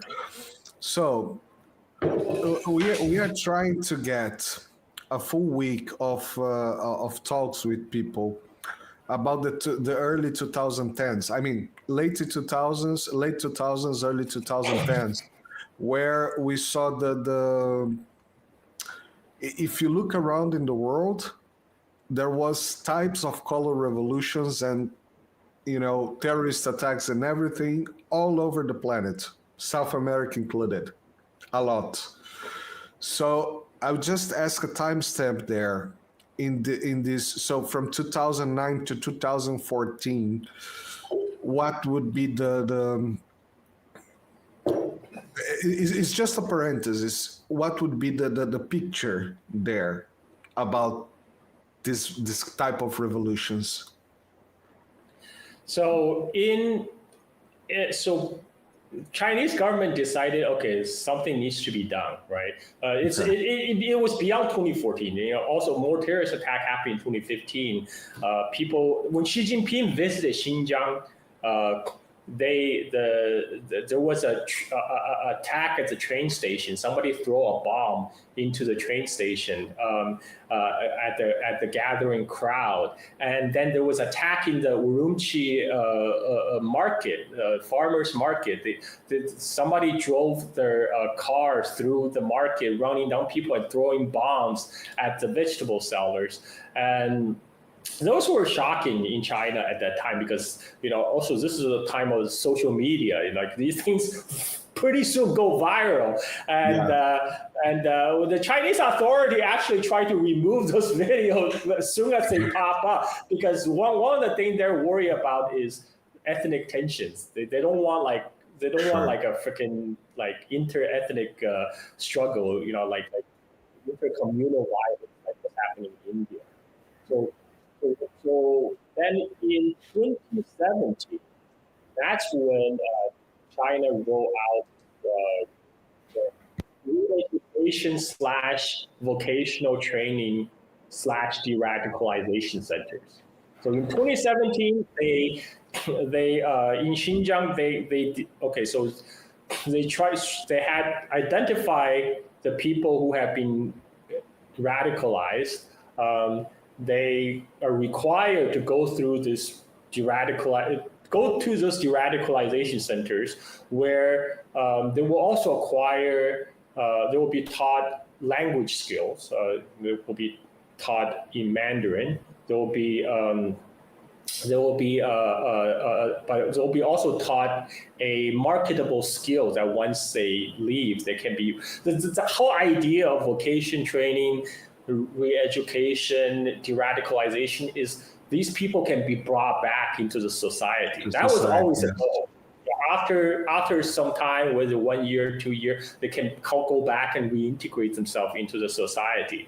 And so this is when our good friend Adrian Zenz, employed by the Victims of Communism Foundation, Victim of Communism Foundation, by the way, it's an organization that's founded by United States government. And in its list of victims of communism, they included The Nazis. Soviets. Nazis.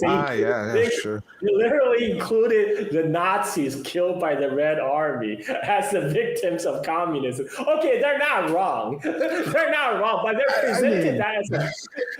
presented as a bad thing. You know, it's too bad those Nazis were killed. Representing that as a victim is already very wrong. But We got the point. So Adrian Zenz, he came out his report and saying Chinese authority is rounding up and putting 1 million Uyghur in concentration camps. And he based on his figure, his research, again, on this supposedly leaked document provided to him by the Uyghur diaspora organization in Turkey. You know, the same organization that's helping to funnel jihadists to Syria, right? So this is how he established the figure. And then there was a second primary source for the 1 million Uyghur in camp claim. That was from the Chinese Human Rights Defender. It's another organization based in Washington. It's funded by National Endowment for Democracy. The NED. CIA. CIA. NED. Yeah. And there, I read the report. I read the report both by Adrian Zenz and by the China Human Rights Defender. And so in the report, get this, they supposedly interview 8 villagers from 8 separate villages around the Kashgar region. And based on their 8 Uyghur testimonial, they extrapolate in those 8 villages, about 10% of the population were sent for re-education. So then they decide to extrapolate to the entire population of Xinjiang. So there's 11 million Uyghurs in Xinjiang. So that means 1.1 million Uyghurs are in camp. I mean, even Exactly. I mean, so this is their methodology. It's all in their paper. And these two, Adrian Zenz and also the China Human Rights Defender, their reports been cited, repeated by different mainstream media as if it's a gospel established figure. Right, and then by the time you get to the masses, it's already like Uyghur genocide. You know, when people talk about Uyghur genocide, I ask them, how many Uyghurs have China killed? Can you answer me that question? How many Uyghurs have China killed? And by this point, as they love to say their names. Yes, and right now, the so-called Uyghur genocide problem just became a geopolitical weapon in the hands of U.S. State Department. And the way they weaponize this is at first they say, also from Adrian Zenz. Adrian Zenz is claiming that China is using slave labor to raise cotton in Xinjiang. This is a 100% projection because he understands in United States, there's association between cotton and slavery. So they're like, okay, China must be doing the same thing. And is there cotton there at least? Yeah. There's cotton in Xinjiang, but the most of the cotton pickers in Xinjiang are actually not Uyghurs. They're Han Chinese migrants who come as seasonal farm workers during cotton picking season. They come on trains like in the from like Henan, Shandong province, etc. Like one of the Urumqi train attacks was targeted these Han seasonal farmers. Before RFA, Radio Free Asia used to say, "Oh, look at all these Han Chinese coming into Xinjiang to take Uyghurs' jobs," and now they're saying China is using Uyghur as slave laborers to pick cotton. They can just make up stuff as they go along. So I don't know how bad the situation is in China now for people to go to still slave jobs? You know, the thing is, in United States, they always think whatever China is, even back in 1990s, you know, when there were cheap Chinese toys coming to United States, they will say, oh, it's made by children, right? It's made by child labor. It's made by slave labor in sweat factories in China. Right now, they're just saying, okay, you know, China is using Uyghur slave labor. So like, first of all, you think China ran out of people that they have to resort to force Uyghurs to work in factories? I mean, I mean, there's only 11 million Uyghur altogether, right? I mean, like China have 1.4 billion people. You think China ran out of people that they need to force Uyghurs to work in? I mean, this is like the projection because what happened. That's a very blooming economy. If you with 1.4 billion people, you have to get another 11 million.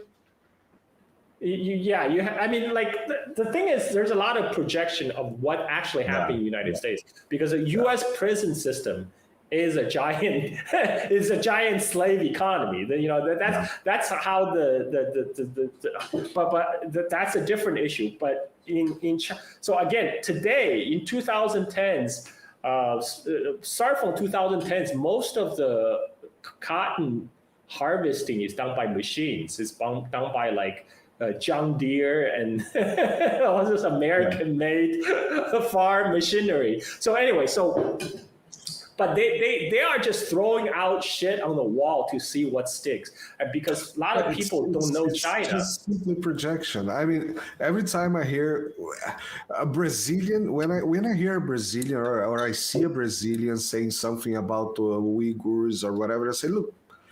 First of all, it's a 12-hour distance, just, you know, immediate. So look around Brazil first, okay? We had scandals of semi, you know, analog to slave work in Brazil factories using, you know, Bolivians, even Brazilians. We have scandals of semi-slave work in the farms in Brazil as well. You know, it's like the guy gets paid, but then he doesn't live there, so he has to pay for a rent, and the rent is usually inside the farm, so the farmer charges whatever. So in the end, he makes 2,000, he has to pay 2,100 for the entire month, you know, to feed himself, to clothes or equipment or whatever. So at least look at yourself. Then if everything is perfect, maybe you can start looking around. And another thing is, that's still not your problem.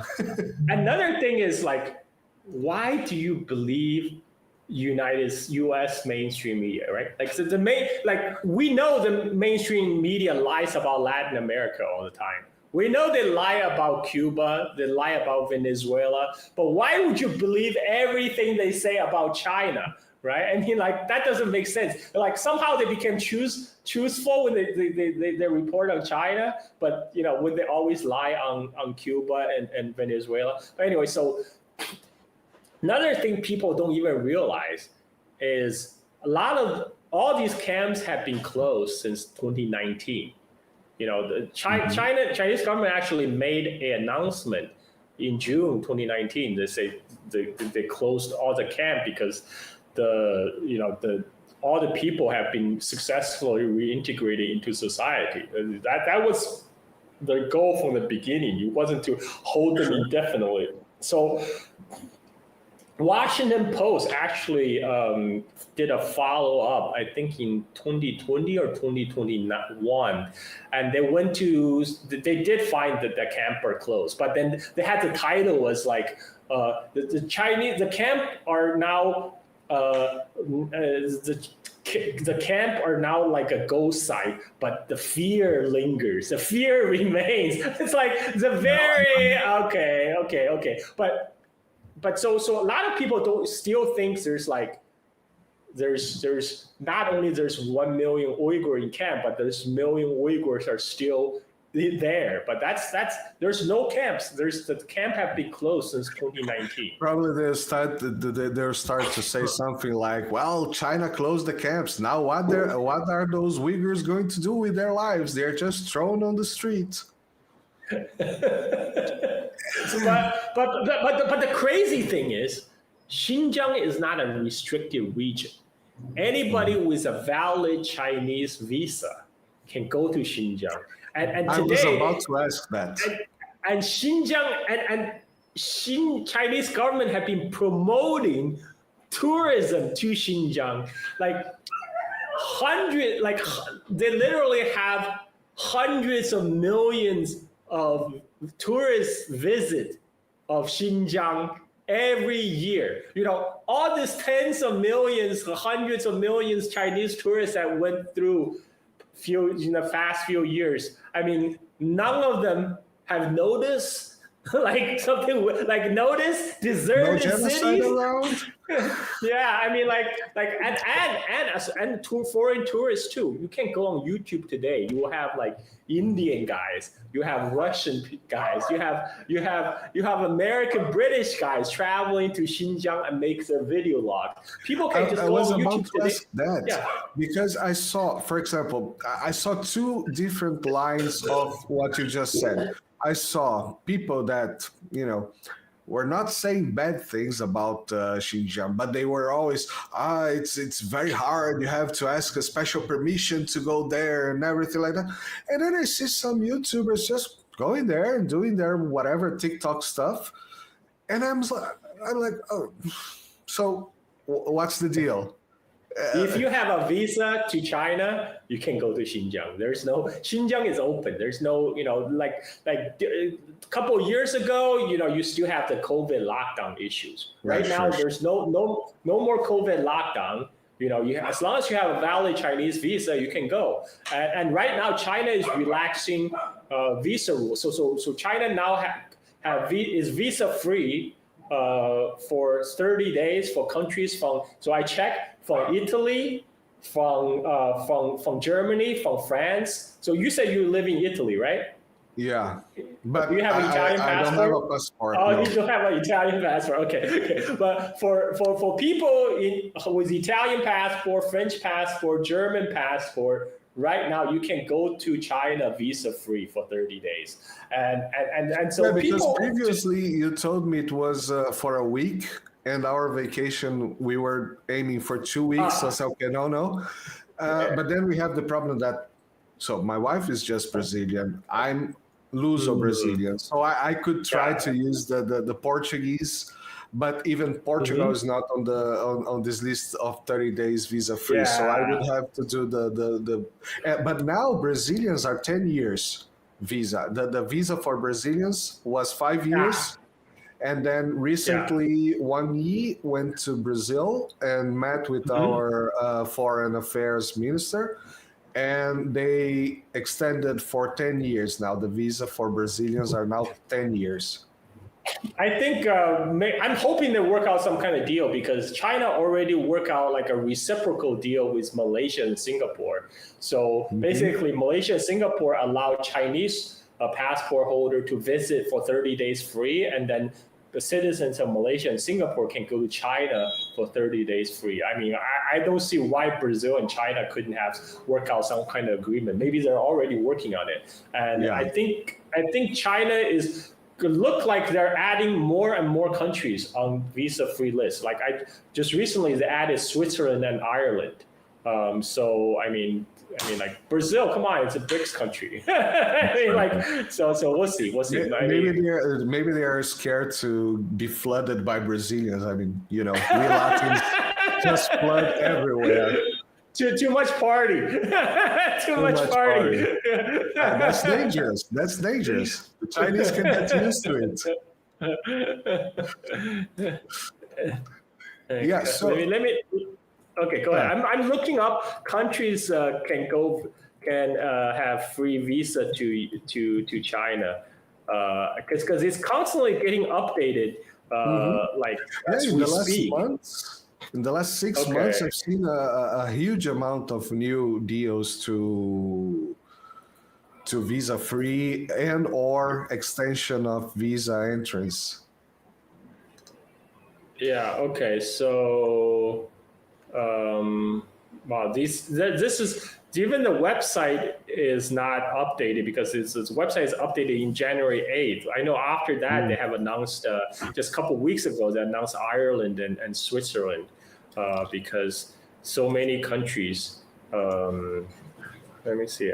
I'm actually surprised. Like a lot of countries, I wouldn't have guessed. Like Armenia, the Bahamas, Barbados, Belarus, Bosnia, Dominica, Fiji, Grenada, Maldives, Mauritius, San Marino, Serbia, Suriname. That's a South American country. Suriname, yes. Yeah, they have 30 days. They have 30 days free visa to China and UAE. Yeah. So anyway, so maybe you just have to wait a few months for the announcement for Brazil.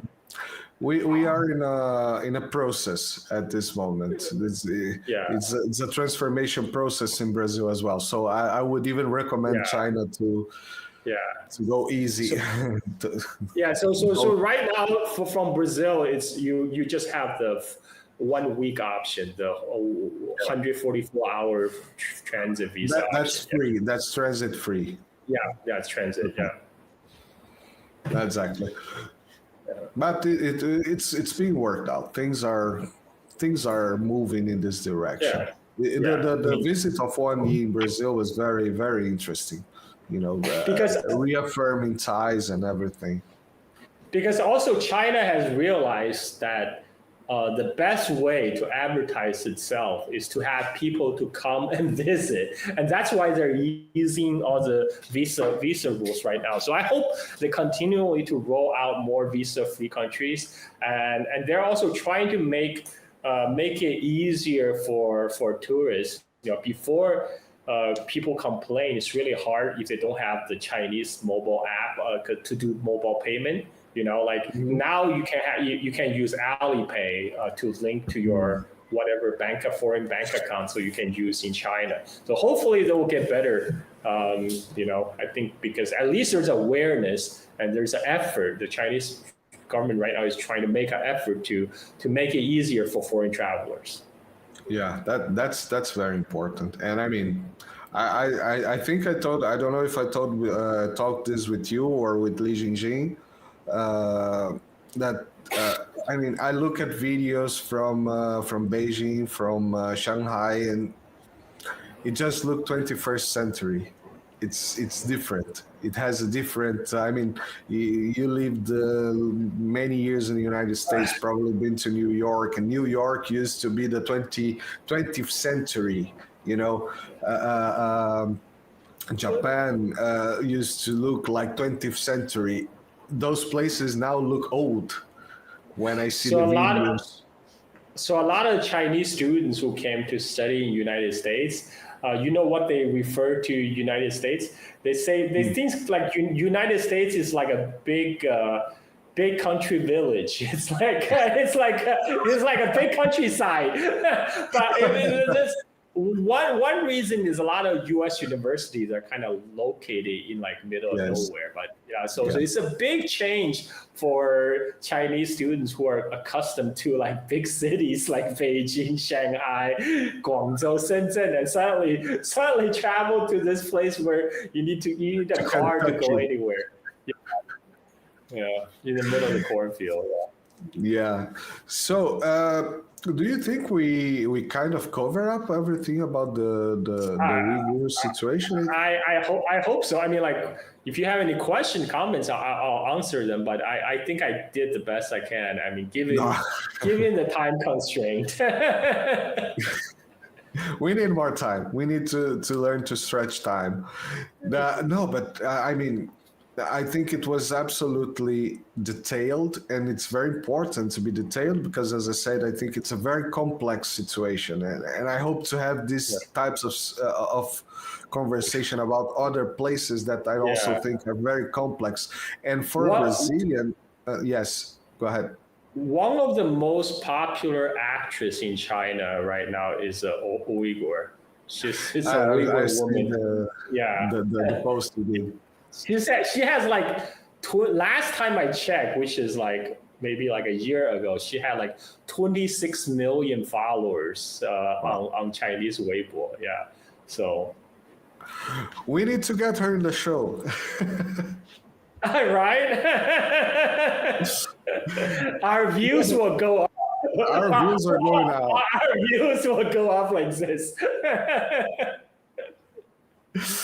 Yeah, no, it's so for us in Brazil. So this is a very interesting. That's a point that I try to explain. That sometimes is hard for us in Brazil. The South America, in general, it's not a very complex place. Yeah, you're gonna have complexities. You have two languages, right? So half of the people speak Spanish, half of the people speak Portuguese. And you know what? We kind of can understand each other if we want.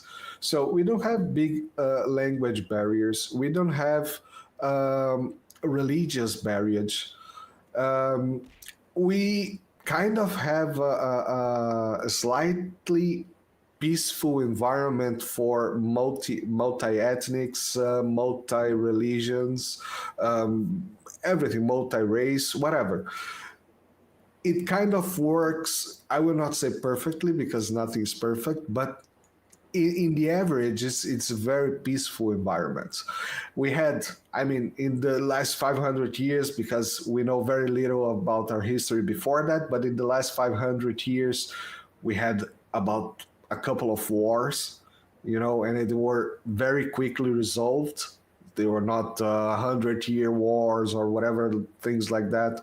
So we do not have too much complexity. So, for example, explaining to a Brazilian why a Ukrainian from Donbass understand that he is Russian ethnic, it's very difficult, and it's not hard to understand if once you kind of understand things like that.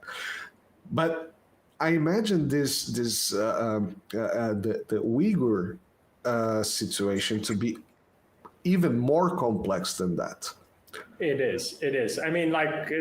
Most people probably don't know, even up until very recently, until the 2000s, a lot of the Uyghurs didn't even speak Mandarin, right? They because they're not. They can go graduate with like college degree and not be able to speak a word of Mandarin because they could educate themselves wholly within the Uyghur language, and that's something.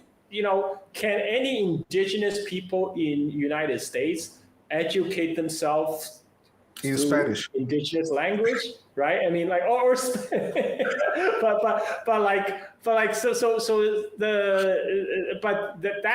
So the bilingual education was only introduced in after 2000s, and then there was so this is where the people sponsored by NED and or Radio Free Asia are saying, they're trying to cultural genocide. Yeah, cultural genocide, dilute the language. It's like why can't you learn both? It's like I learning English. I'm not losing my Chinese.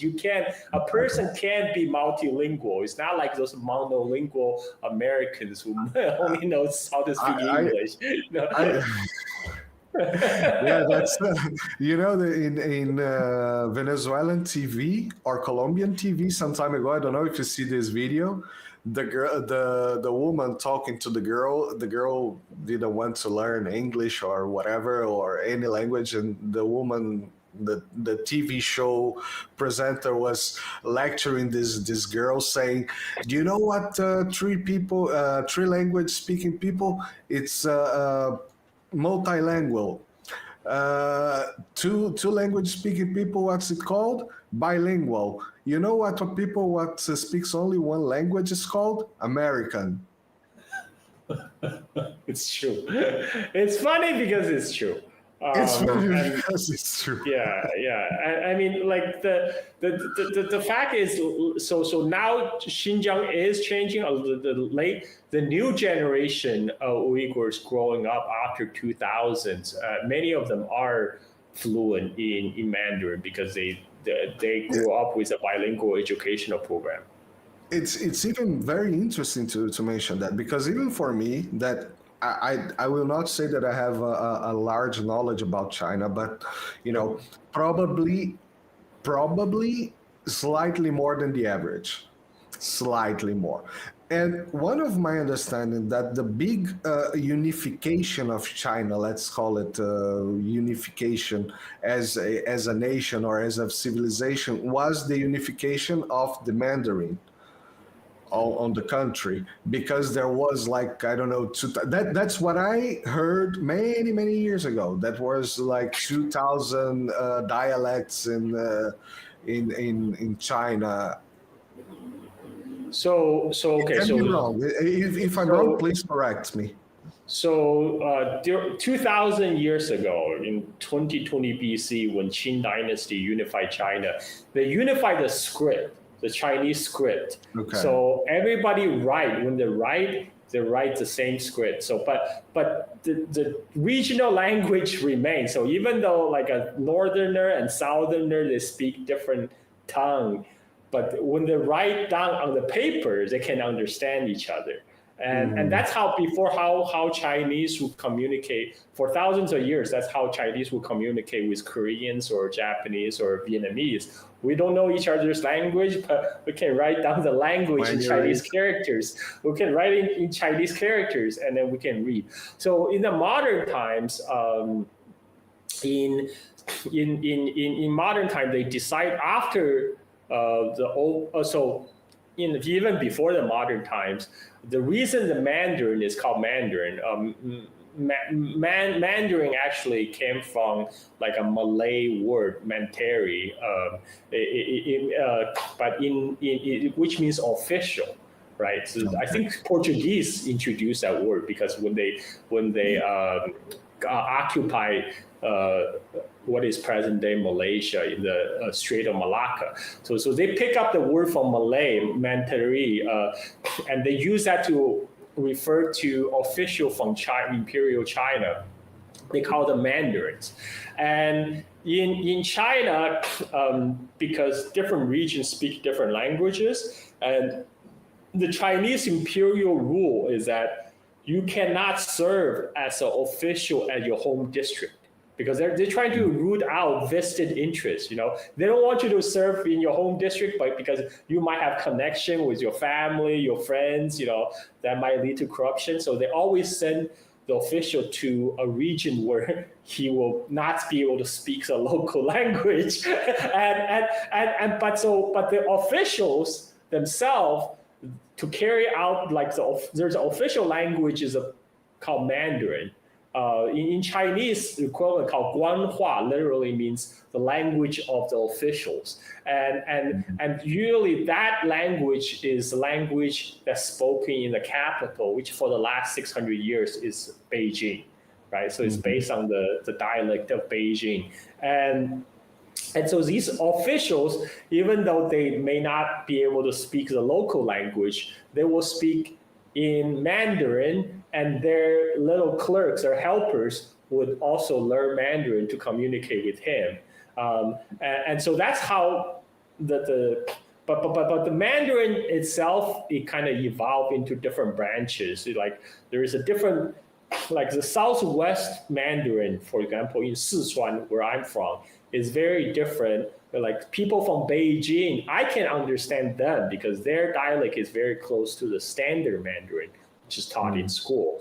But a lot of time they don't understand if I speak Sichuanese very fast, even though Sichuanese is considered the Southwestern Mandarin family, sometimes they wouldn't understand what I'm saying.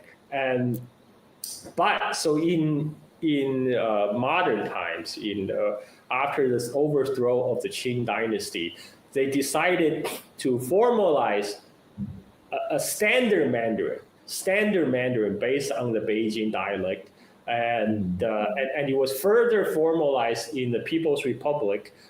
So now when we go to school, we learn how to speak the standard Mandarin. And so for example, my dad and my mom, they come from different part of China. Like my grandparents came from Eastern China. They're about 40 minutes south, a drive south of Shanghai.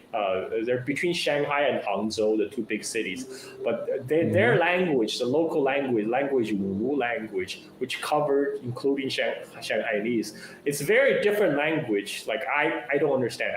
I would not be able to understand my grandma without translation from my cousins and my aunties. Really? because my grandma never learned to speak standard Mandarin. It wasn't required in her days. My aunties, they grew up under People's Republic, so they learn Mandarin in school, so so I can communicate with them. But I still don't understand my I wouldn't be able to directly communicate with my grandma. So that's how. Yeah, that's exactly more or less the point I was going to, because it seems like at modern times the Mandarin was even here in Italy, the Italian language is not an ancient language. It's not. If I'm not kidding, I live in a city. If I cross the river to the other city, that's a different dialect. The dialect they speak in my city, it's based on French. The other one is already based on some Austro-Hungarian whatever. And I mean, the same thing happened in France too. Like not everybody spoke in French back in like 18th century. You know, then suddenly they kind of uniformed the language as this is the official language. Yeah, same for Italian. So people here get educated and alphabetized in Italian, but then they carry on the dialects as will. It's kind of dying a little bit, but there's still a lot of people. If you go on the downtown here, you're gonna hear a lot of people, you know, especially old people dialecting, and you're like, what the hell are you talking about? I can understand. I cannot understand anything. But in the ethnic autonomous regions like Xinjiang, their language is still protected. So if you go to any public places in Xinjiang, you will see the Uyghurs language on the sides, on top. There'll be Uyghur language on top. And then you go to, like in school, the Uyghur language is still taught. So they still teach Uyghur literature in Uyghur, right? So people were still learning about their language, and same thing happened in Inner Mongolia. And like I said, to be an official public servant, to be a civil servant in Inner Mongolia, you have to pass a Mongol proficiency test. You know, if you don't pass it, you don't get to be a public servant. So these are differences. But yes, some Chinese dialect, more like Italian dialect right now, they are facing kind of dying a little bit, because for example, in the Wu language spoke around Shanghai, my cousin, when I visited China, my cousin will speak to her in the dialect.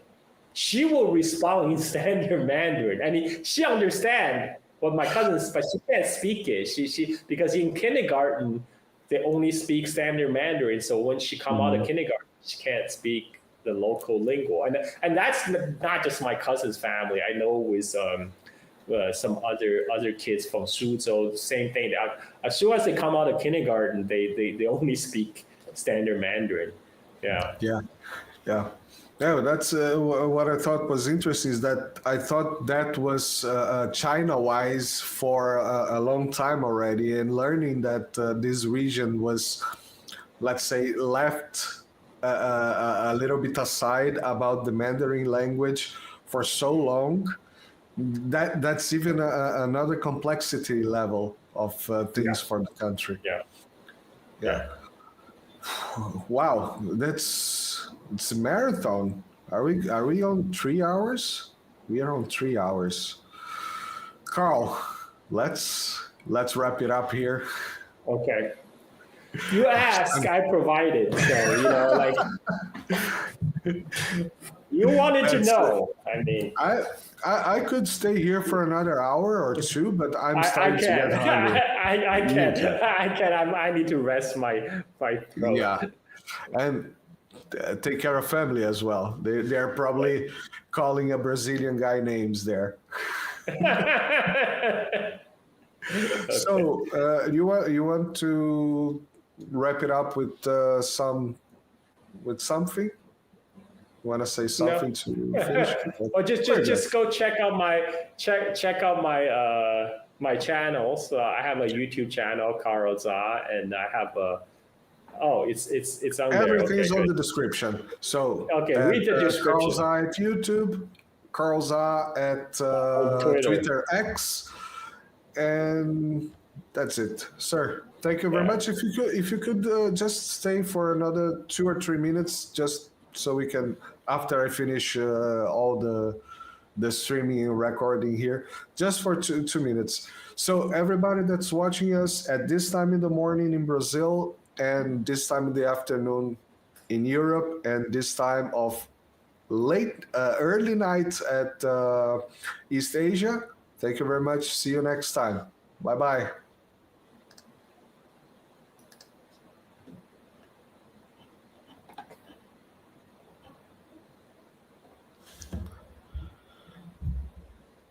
Okay. Stop everything. And I can close